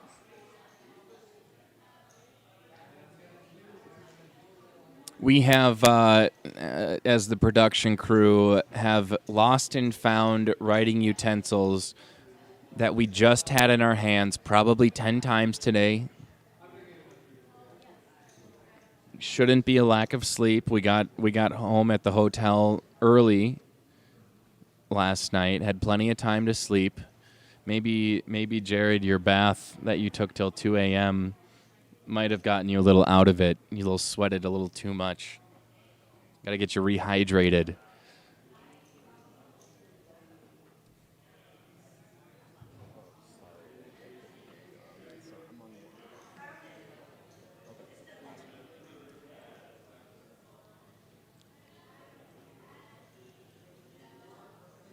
And looks like Kenny will take home another pot. Kenny up to that 366,000 mark. There's that. Let's go see the aggression frequency. I like that one. You can see how aggressive our players have been. Todd Edmondson, no surprise there. 50% of the hands he's involved in. He's raising. I believe that's what that means. Actually, everyone's over 30%. I think that means we have a fairly aggressive table.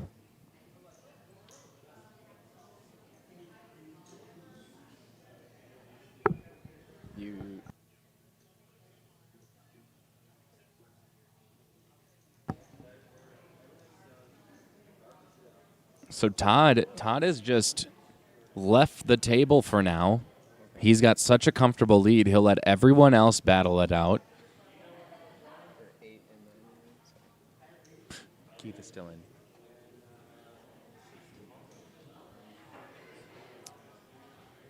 So Keith raises to 60,000. Kenny calls, and Kyle, I think, is moving all in here. Kyle back down to 151,000. It's definitely that range. Anything under 200,000 is all in or nothing.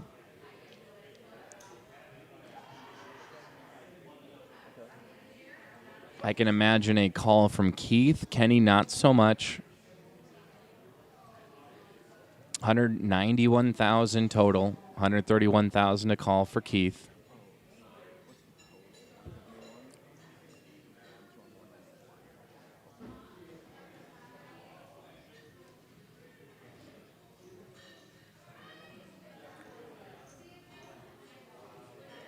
Well, there. All in for 171,000.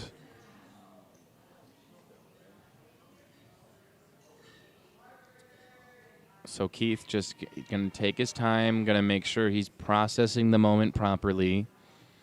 If he does call him, he's going to be ecstatic to see that Kyle has one live card, being that Keith and Kyle both hold a queen.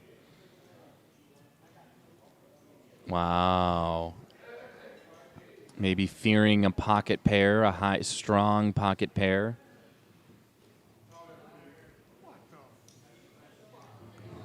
I don't know if Kyle showed him his cards there, flipped him up. I know Kenny folded the king too, but Keith had a look of disgust. And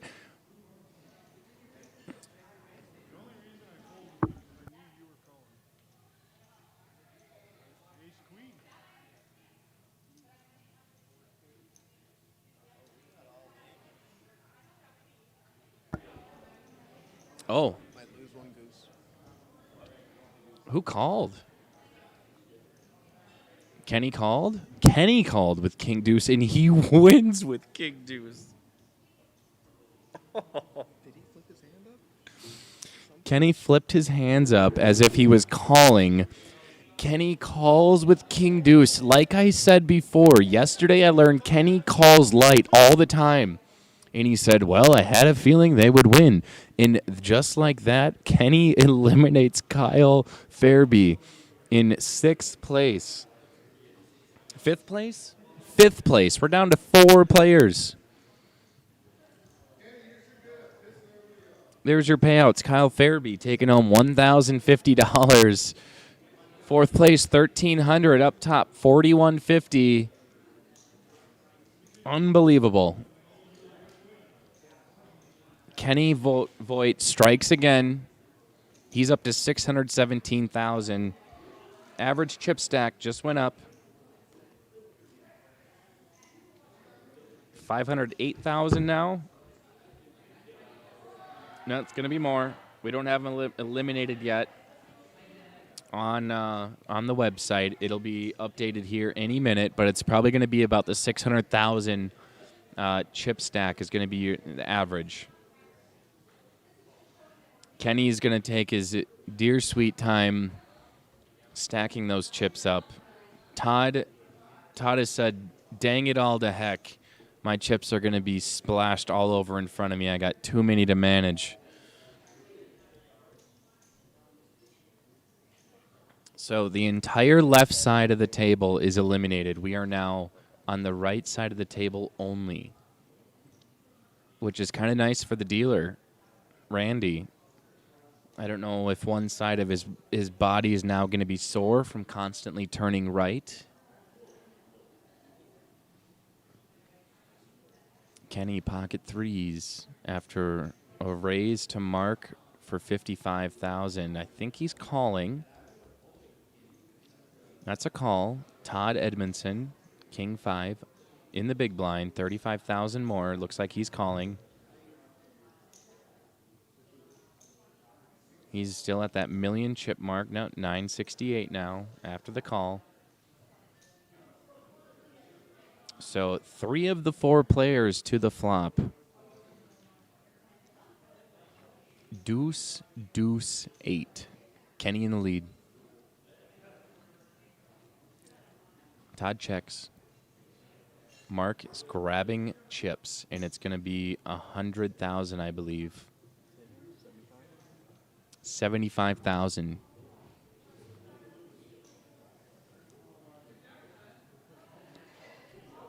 Kenny folds.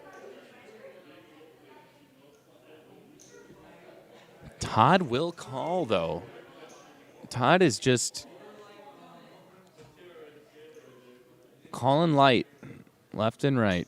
But being that the flop was deuce, deuce, 8, you can't imagine anyone caught a piece of that. And his king has to be good for king high. So he bets, Mark folds, especially with the king or the ace on the turn.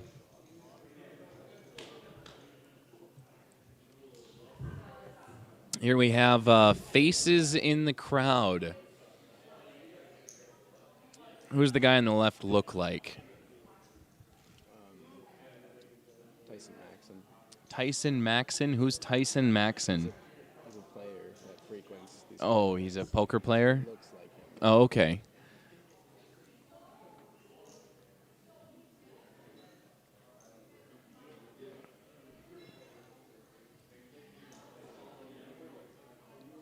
Keith Connect, King 7 offsuit. He'll fold. Kenny, King 4 suited. It's good enough for me. It's good enough for him. I'm sure we'll be chipping up soon. We'll probably get rid of those 1,000s. They're just kind of a nuisance right now. But Kenny enjoys counting 1,000 at a time. He'll bet 20,000 in thousands. Todd folds. Mark. I think he'll check his option. And we'll see a flop come 5-5-10. Similar situation to last hand. However, both Mark and Kenny hold a king in their hand. Mark a little bit ahead with that 6 kicker. It does play. Kenny bets. We see a fold.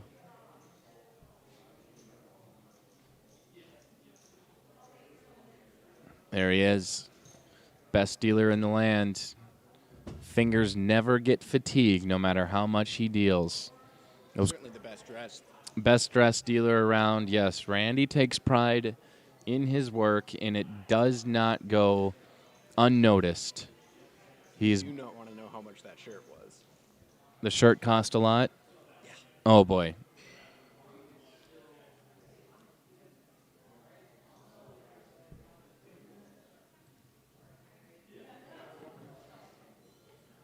Randy is also a gun enthusiast. Never shy about showing us pictures of his latest build. And Todd, unbelievable.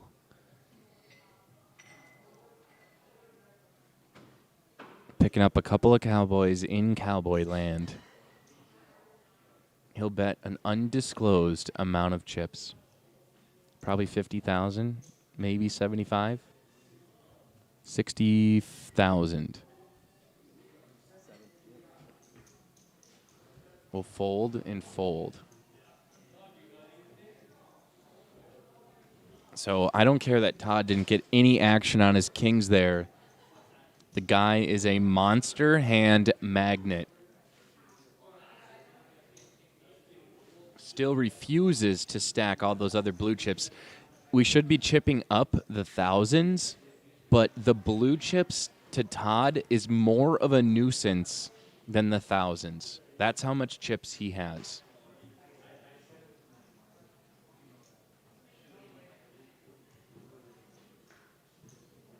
Literally a fortress of chips. And I think that's why he's knocked out every player to his right, so he could keep expanding his chip stack in that direction. Todd will fold. Mark will fold. 2 players left in the hand. Battle of the blinds. Keith, he's got an ace. He's going to raise. I lied. He'll call. Or no, that's a raise to 60,000. Kenny, pocket nines.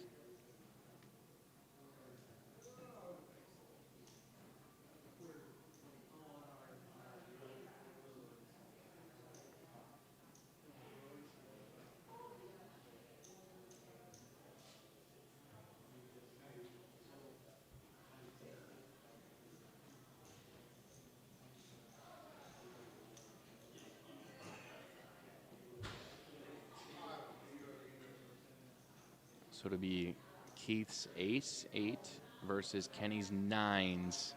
Kenny flops an open-ender. Keith catches an 8. It'll be 35,000 to go.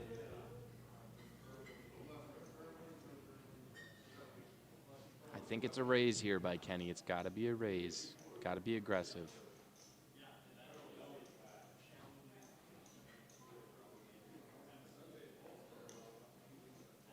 I think it's a call. We'll see a turn. It's an ace. Uh-oh. Let's make it 60. Kenny doesn't know. That ace might scare him, though. If he can catch a 6 or a jack on the river, he will beat Keith's 2 pair.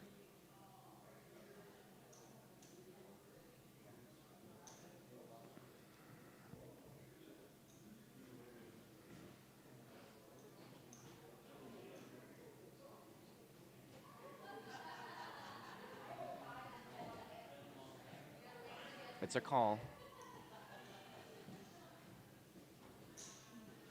We're chasing a river card, and it's a jack. Unbelievable.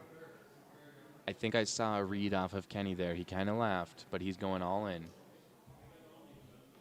Keith has to know. Doggone it. I think the straight was caught.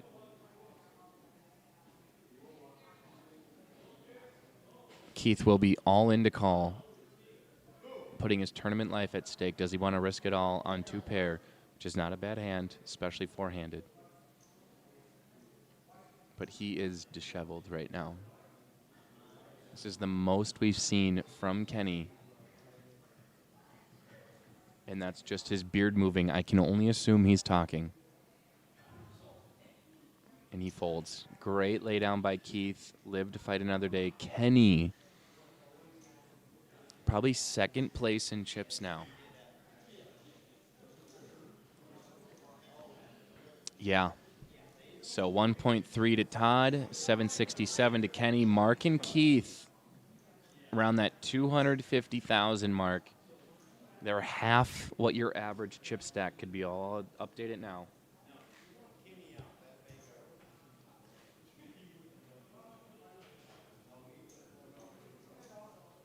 Average chip stack, 635,000.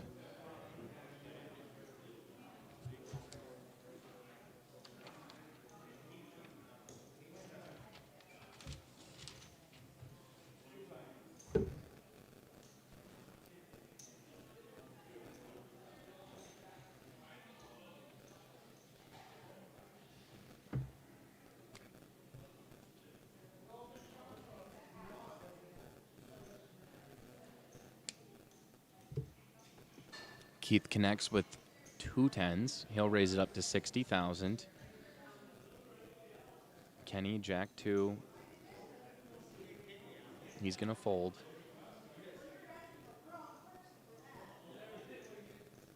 See what Todd has. Ace 8. It's good enough for me. He's going to push them all in. Nope, 60,000. He'll call. If we see an ace on the flop, Todd will probably go all in. Oh, goodness gracious. Todd first stack, though. It's important what he does here. He's all in. I can't see Keith calling this. 2 diamonds and an overcard on the board. Should he call this, he's going to need fireworks.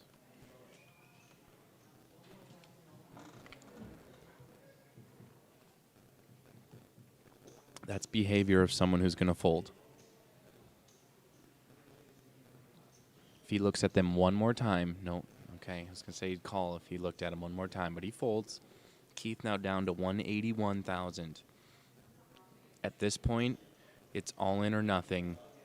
He can finance 3.5 trips around the table.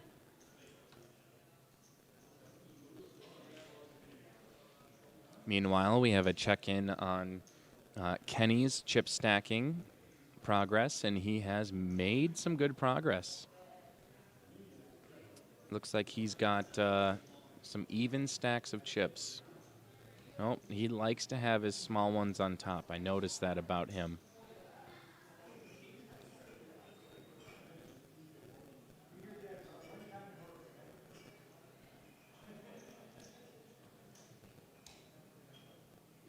We'll say what an honor it is to have Kenny on our final table, down to our final 4. Kenny on the button.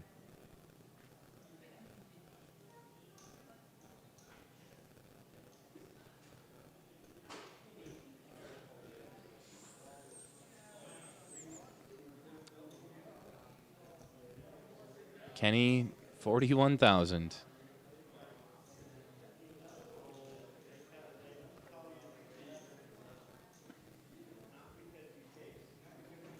We have 7. Oh, boy. Okay.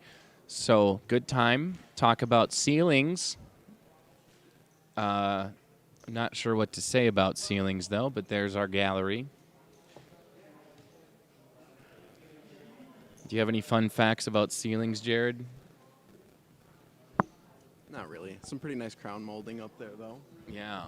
So, it's a classic Western look is the crown molding around the ceiling. It's got some good texture. It's better than your typical popcorn ceiling or drop ceiling. Also, may be good to regularly check above your ceilings if you have an attic to make sure no furry friends have infested your attic. And if they have, please resort to not killing them and have them safely removed by animal control.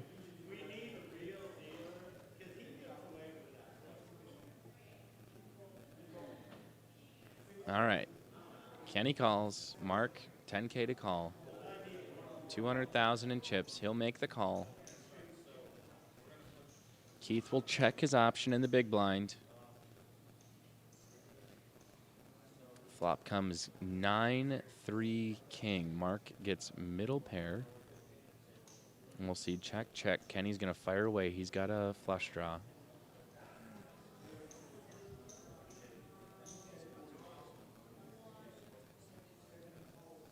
So Kenny bets 40,000. Mark calls. Keith will fold. Ace of diamonds on the turn. Check, check. Rivers is 6. Mark has 2 pair. Let's see if Kenny can not put too much weight on his 6 on the river. I think Mark bet 50,000. Yeah, Kenny will fold. He's going to keep that chip stack where it's at. Mark now up to 311,000. We've got about 5 minutes until we have a 10-minute break. I could use one because I've been hydrating with water. Also, another PSA to regularly hydrate your body. You can do that by drinking water. You can, if you have access to it, you can have an IV. You can also just lay in water and your body absorbs it for hydration. Is that true? I think it is. It's true to the point where your skin may absorb the water, but I don't think it really counts towards hydration.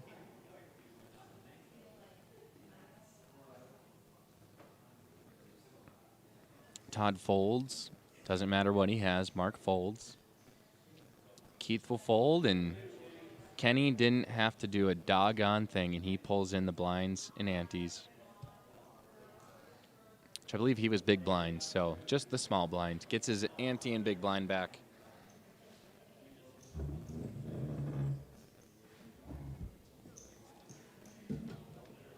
There's our crowd again.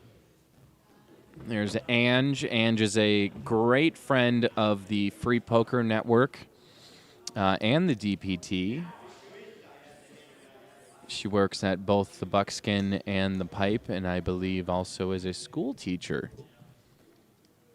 So, very busy lady and just gets the job done every time. Thank you, Ange, for your dedication to poker and the Killdeer community. Keith Connect. 4K. Keith Connect. King, King. That's 75,000.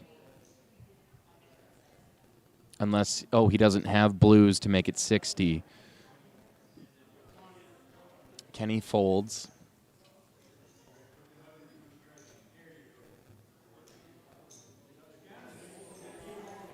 Kenny folded. Now we're on Todd, Queen 7 suited. In the big blind. Will he defend? Only 40,000 to go. Jeebus. Keith spikes a king on the river or on the flop for trip kings. Todd gets bottom pair. Not really a flush draw. Todd will check. Keith goes all in for 71,000. Will Todd call? I don't think he will. Doesn't have a ton of equity in the hand, just the 7s. It's not quite enough, being that there's 2 overs out there, no flush draw. But I think he does call. Okay.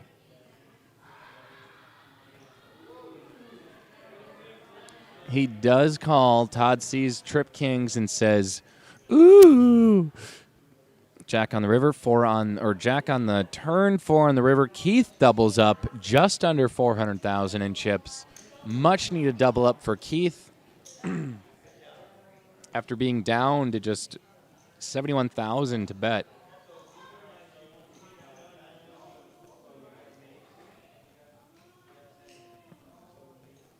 And we're just under 2 minutes till we take a 10-minute break.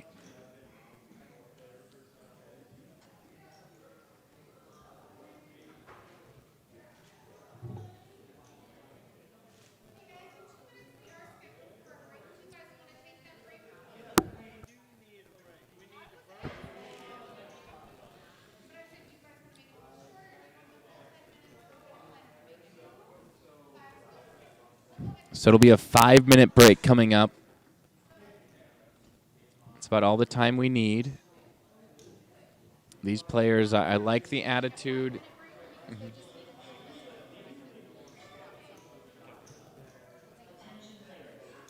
Coming up on our 10th hour. We are in mountain time, too. So if you're watching it from east of Dickinson, you're an hour ahead, thus making it 11 o'clock at night.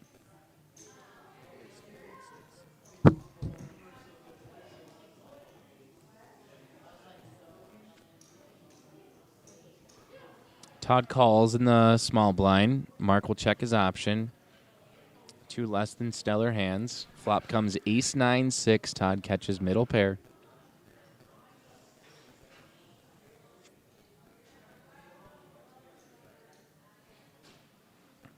Todd's going to bet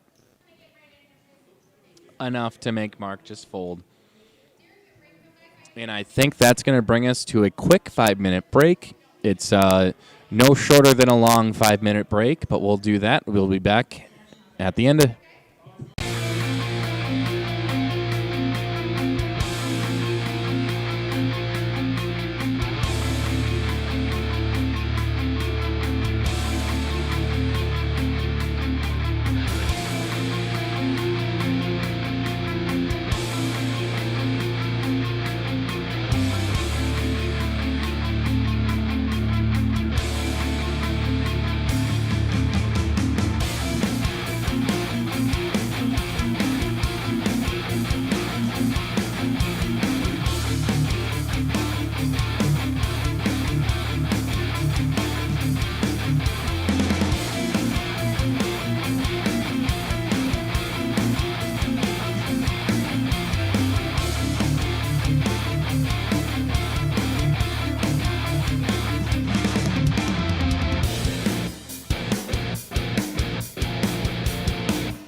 And we're back. After that short or quick 5-minute break, we have chipped up.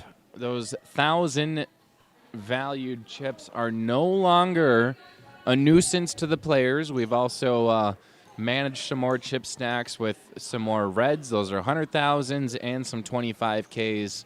Make it a little bit easier for these players to manage their chip stacks.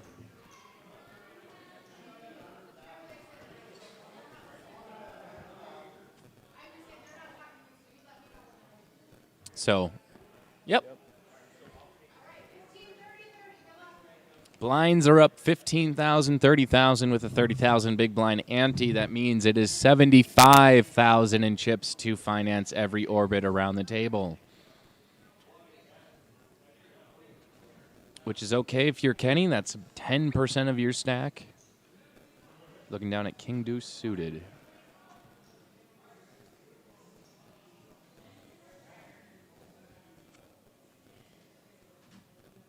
He'll call the 30,000. Todd, King 10 offsuit. He's going to raise it up to 130,000.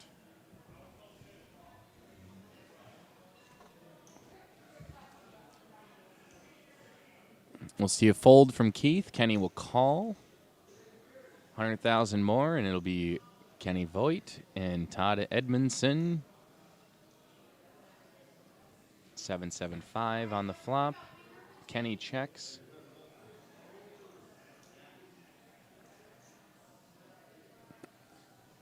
Edmondson. Our apologies. We'll get it right. Edmondson.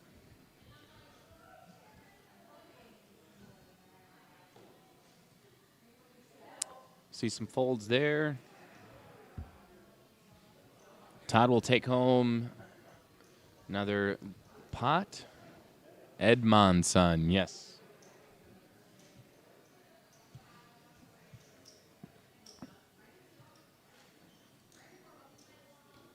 Todd having 53% of the chips in play now. We'll see Mark most likely going all in very shortly. He can finance at this point about 3 times around the table. Todd will fold 8 deuce. Mark, this might be his all-in hand.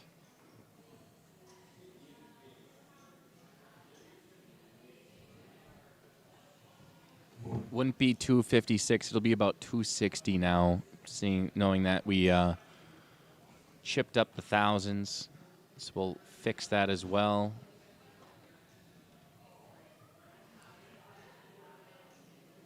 Kenny, King 8.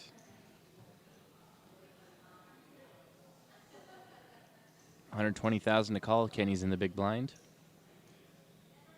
He will defend.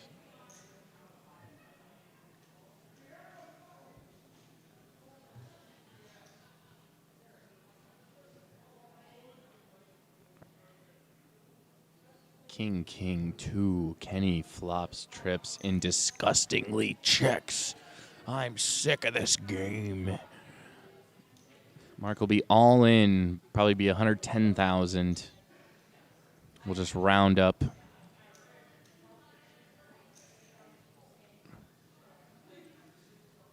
And Kenny, of course, calls. And we are going to see an elimination unless an ace and an ace. Oh, what are the... 3 and a 4 on the river. Kenny Voigt takes home more chips. Mark Thringer of Williston will be eliminated in 4th place. He is going to take home $1,300. Not a bad day for poker if you're looking at a per hour. But we are looking for our top place. $4,150 is greater than $1,300. So I would rather have that amount over $1,300. Well, we're down to our final 3. Kenny, Keith, and Todd. Keith pocket sixes. He might be going all in here. There it is. Let's see if Kenny or Todd have any hand worth calling with.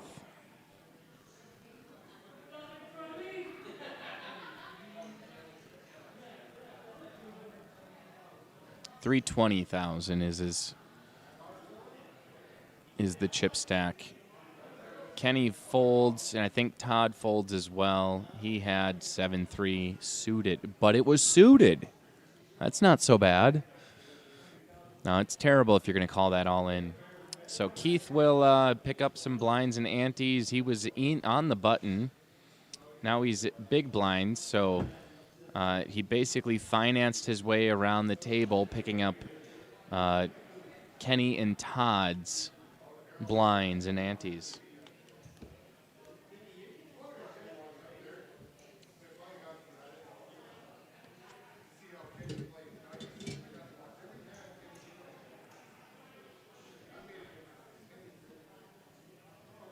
Kenny looking down at 10-7 offsuit. We'll probably see a fold from him. What do I know? This man is a legend. This is what he's known for, though, calling light and just catching monsters. Todd will call or see a family pot here. All three players that have survived the 53 are going in on a pot together. 7 king 4. Kenny catches the best part of the flop. Middle pair.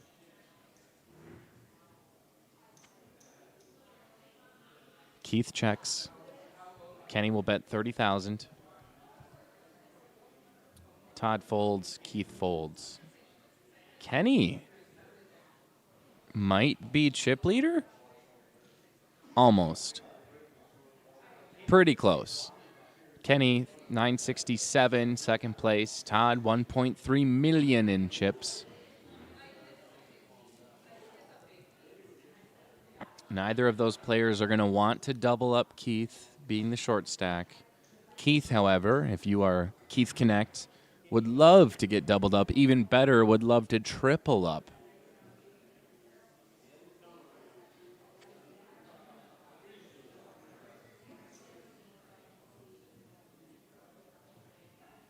Todd, queen 4. Three-handed. Oftentimes, just having a high card in your hand means you got a good one. In the small blind, though, Keith will call. Kenny will check. Two players to the flop, both holding 2 diamonds. Let's see 3 diamonds on the flop. Jack, 7, king. Both players catch a piece of the action. Keith bottom pair, Kenny middle pair. Keith will lead with 30,000. We'll see if Kenny just calls.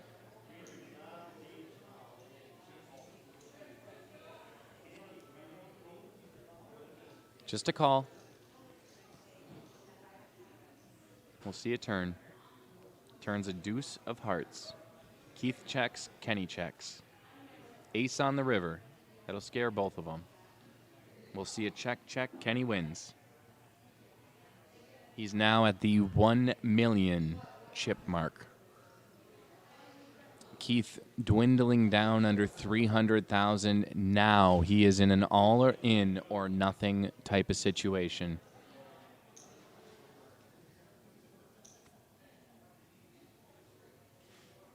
If I do 1,285,000 and 1,030,000, just to round up. Where? 1,285,000. Yeah. And then 1,030,000. There it is. That's what we're playing for. A trophy that reads backwards.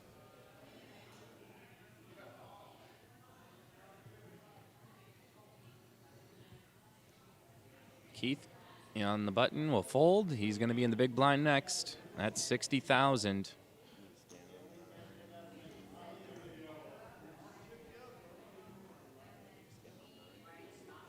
Todd, 3-2, big blind. Yeah, I don't have his cards handy. I was We're going to get him to, Kenny will scan his cards. There it is. We have 2 absolutely garbage hands. If we see a bunch of low cards, though, we could see some fireworks between our 2 big stacks. King, 8, king. Probably going to be the first aggressor, will be the first one to take down the pot. 7 on the turn. Don't want to see this go any farther if you're Kenny or Todd. Kenny in position will bet 100,000, I think. Maybe 75.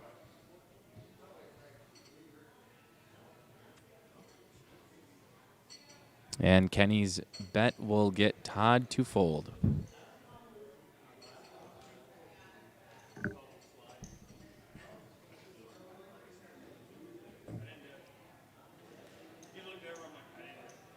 What are you doing?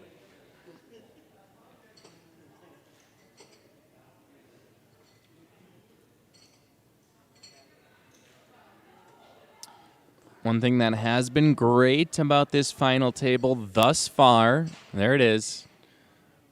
I think that's that North Dakota earthquake right now. We're experiencing a 0.1 on the Richter scale.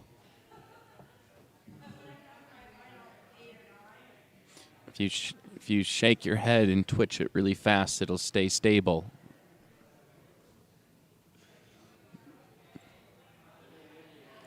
Todd in the small blind. Let's see if he calls. Looks like he will. There. Keith will check his option. Hopefully we don't have a dead card there.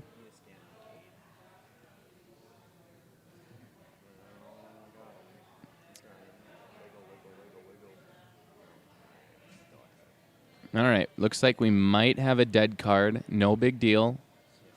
Let's just hope we never see that card again. Flop comes ace, king, 7.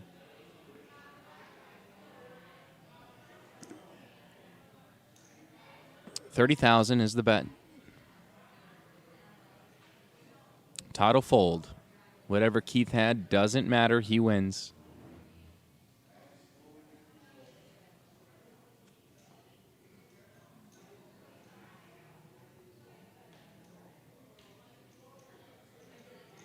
Again, you're watching live coverage of the Buckskin Shootout in Killdeer, North Dakota. If you're tuning in on Facebook or YouTube, thank you very much. If you're tuning in on YouTube, go ahead and like and subscribe so you can be updated on all the latest DPT events.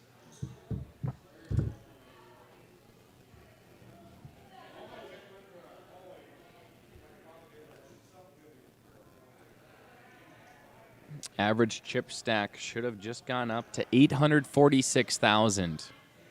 It's your average chip stack. Todd and Kenny are surely at that mark, and here's Keith's opportunity to go all in for 290,000. Let's see if Kenny has. Oh, Kenny's just gonna fold, so should be 290.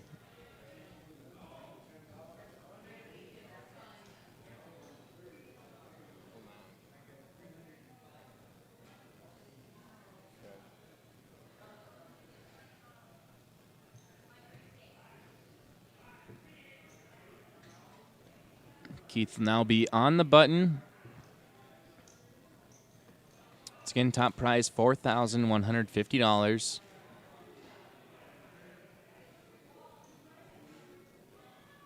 If Kenny wins, he said he would spend it all at first, came back to the final table, asked him again if his answer changed, and it just said he would spend it all on poker. Hopefully he gets some wins in there so as not to dwindle that money away. Keith, 10-7 on the button, probably going to fold. And Kenny, Queen Jack suited connectors. Love to see him at this stage in the game. He's just going to disguise his hand with a call. Todd reaching for chips. He's going to raise it up. Kenny's probably liking to see this a little bit, but it's going to be 115,000 total.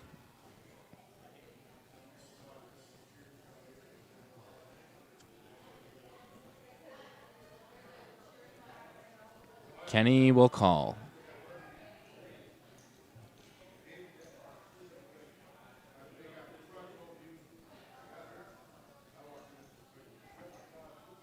Got the two big stacks, and we have King 6-3. Todd spikes top pair. Kenny gets the flush draw. Todd throws out 400,000. Kenny's got 7 outs. That's a sizable bet. Looks like Kenny's looking to call.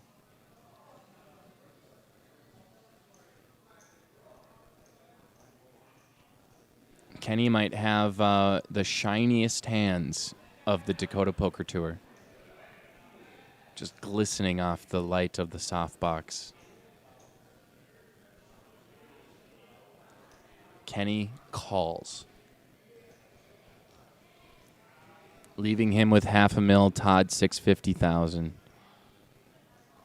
And a 10 on the turn. Kenny checks it. Todd's going to shove here.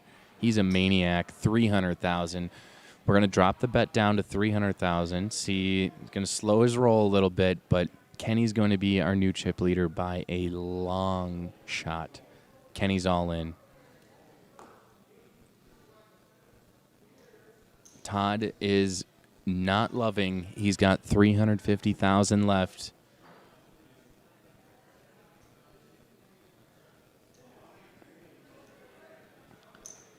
Todd's aggression not paying off here. Running into a monster.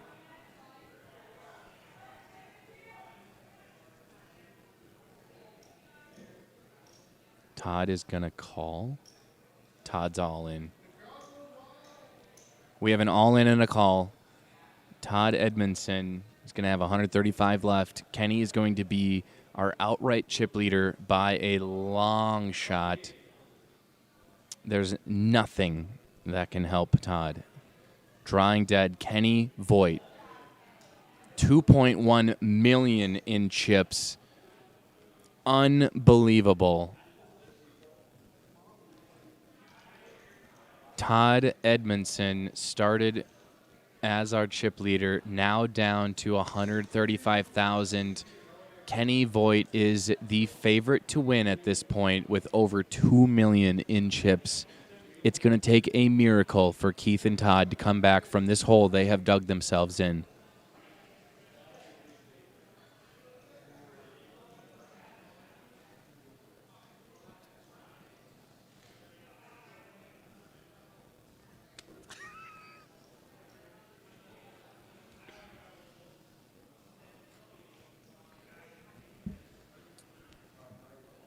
If Kenny wins, Goose, Jared, and I will eat a banana live. Speak for yourself, Brian. I'll eat a banana during the final interview if Kenny wins. Kenny just folds. He needs time to stack his chips. He's got a lot of them. Todd's all in.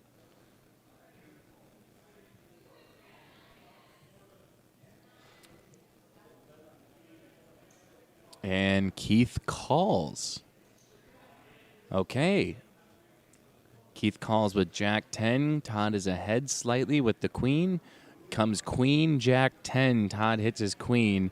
Keith needs a Jack or a 10 only to knock Todd out. A 9 on the turn. That gives Keith 13 more outs. That's a fourth of the deck, and he fades it. Todd will double up off of Keith. The two short stacks battling it out. If you're Kenny, you love to see this.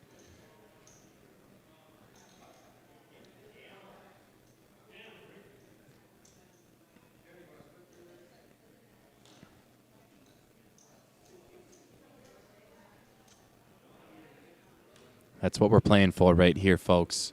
A trophy that reads both forwards and backwards if you're looking in a mirror.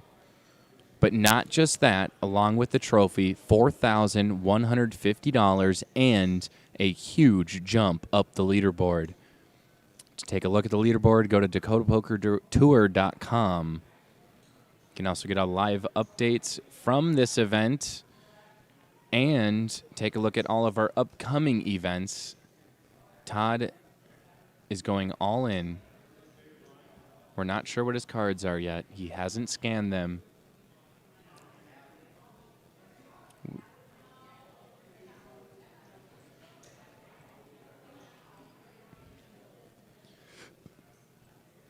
We'll see two folds. We don't know what Todd had. That's okay. No action there.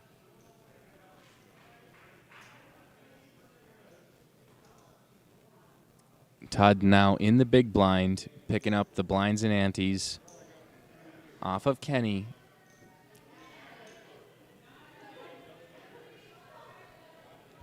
Blinds are at 15, 30, 30. Once we go heads up, we'll get rid of the big blind. Keith 9-5 on the button, gonna fold. Let's see what Kenny wakes up with. Jack 10, not a bad hand for three-handed. We'll certainly see a raise here. And by raise, I mean a call. Todd.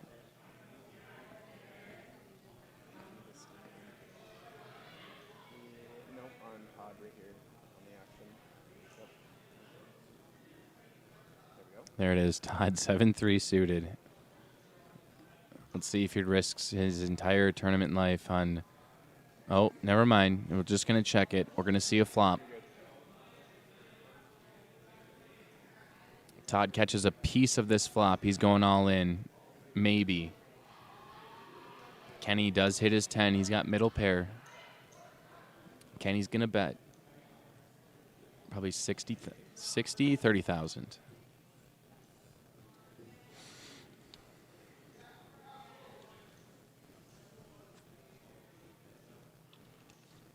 Todd will fold, live to fight another day. He's in the small blind next.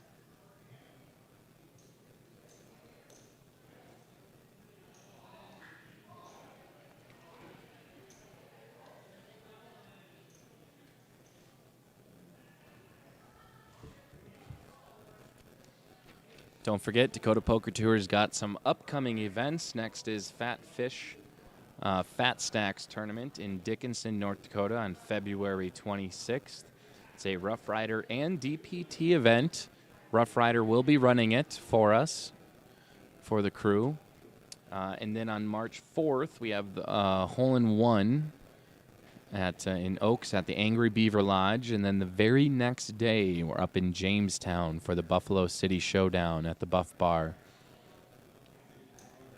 Kenny picking up a couple of ladies. He'll raise to 60,000. A min raise, trying to get someone with some equity to call, but both players have garbage. They'll fold.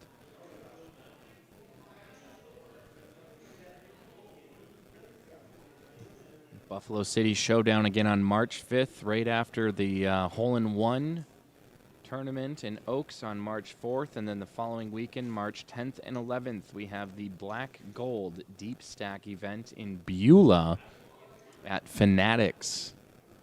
There's a good look at the booth here. We got Jared to my left. That would be the right on the screen, and Goose to my right, your left. We're having a blast back here, monitoring the status of the equipment, talking about the cards. Jared's driving the train. Todd's all in.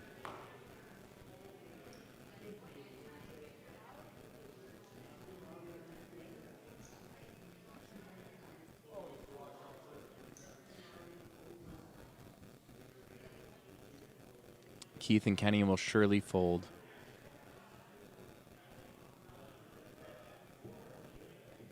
Kenny definitely has the chips to call and call light, but no reason to double up a short stack when you're in the driver's seat in a semi and everyone else is driving a horse and buggy.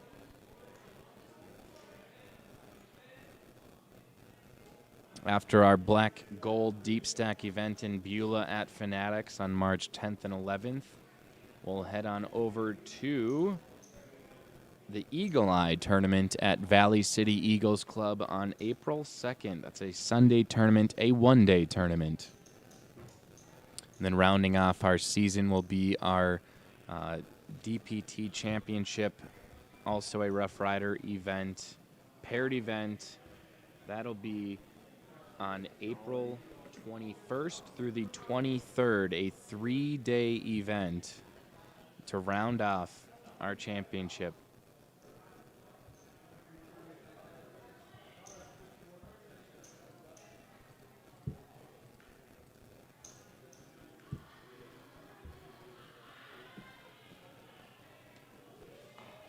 Keith is all in.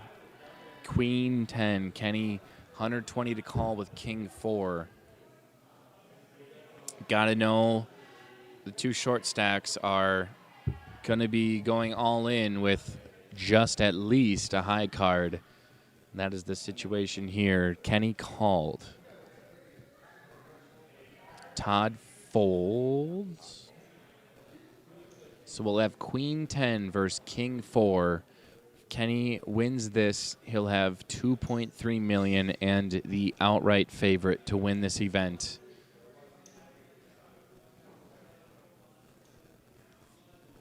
Let's see a flop. Randers, Bobanders. Let's see a flop. King 8-6 on the flop. Kenny in the lead. 89% favorite to win hand. A 9 on the turn. Might have a flush for Keith. He's got outs and a 5 on the river. That's going to do it. Keith Connect eliminated in third place. He is going to be taking home a whopping $1,850. Second place will go to either Todd or Kenny, taking home $2,500, and at the top, $4,150. We have had nothing but action on our final table at the Buckskin Shootout at Buckskin Bar in Killdeer, North Dakota. What's the button difference?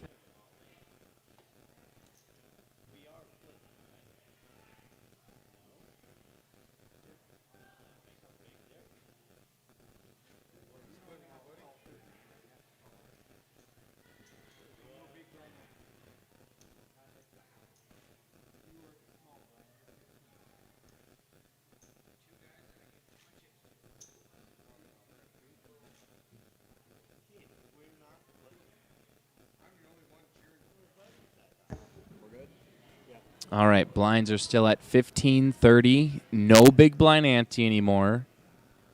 The dealer, for those that don't know, is going to be the small blind.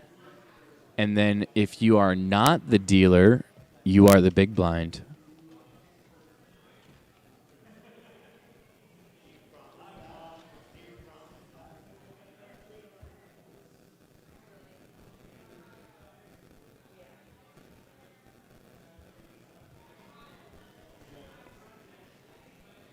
We're now creeping up on our 11th hour of poker.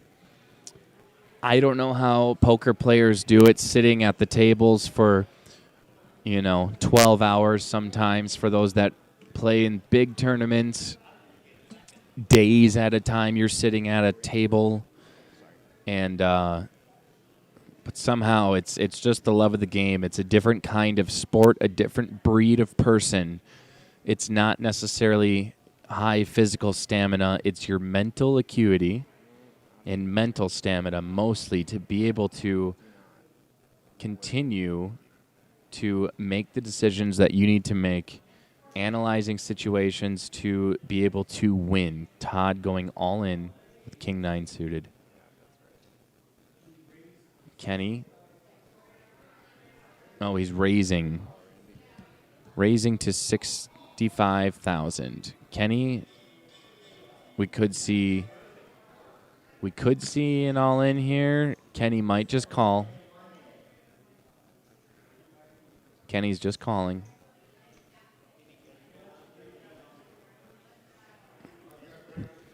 Todd's going to hate to know, if he saw both hands, that his king is covered. If he hits a king here, Todd for sure is going all in, though. Jack, ace, 8 on the flop.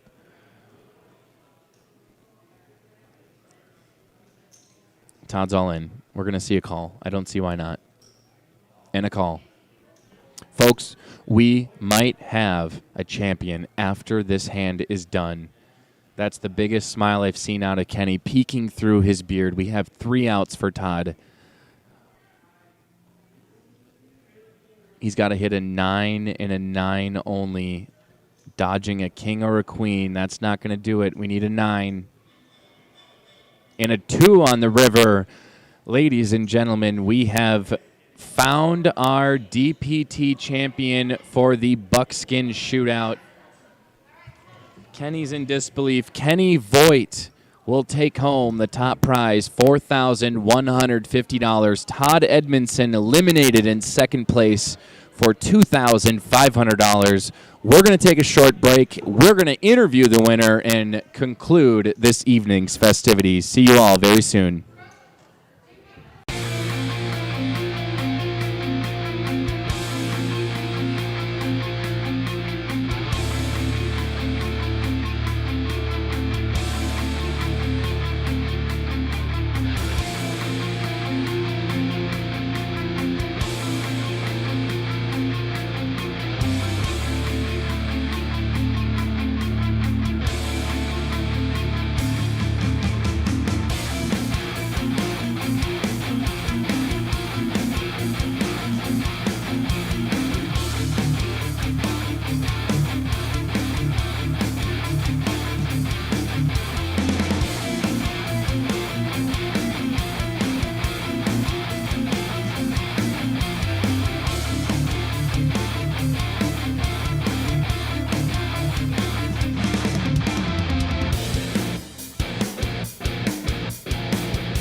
All right, welcome back, ladies and gentlemen. We have the conclusion to the Buckskin Shootout here at Buckskin Bar in Killdeer, North Dakota.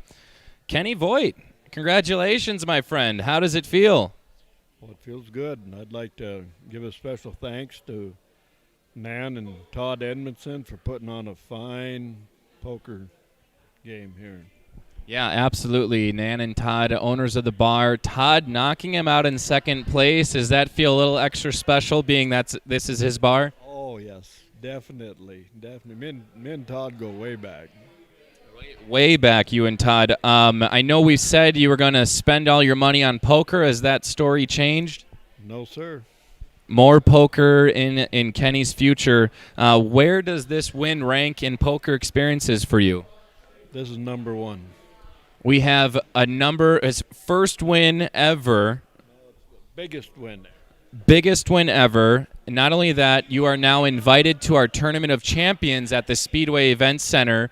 So we hope you're able to make it all the way over there. That's in West Fargo. But just one last question here. What was your strategy going into the final table? Just stay alive. Just stay alive. I was short stacked when I got here, and I just was hiding and sliding. Now, we were cheering for you back behind the booth. You're definitely a crowd and a fan favorite. So congratulations again. Thank you all for tuning in to our tournament here at the Buckskin in Killdeer. We'll see you all. Oh, next tournament, yes, Fat Fish for the Fat Stacks tournament. It's coming up in a couple weeks. That's in Dickinson. You, talking to you, could be the next DPT champion. We're going to take a 2-week break. We'll be back after that. Thank you all for tuning in.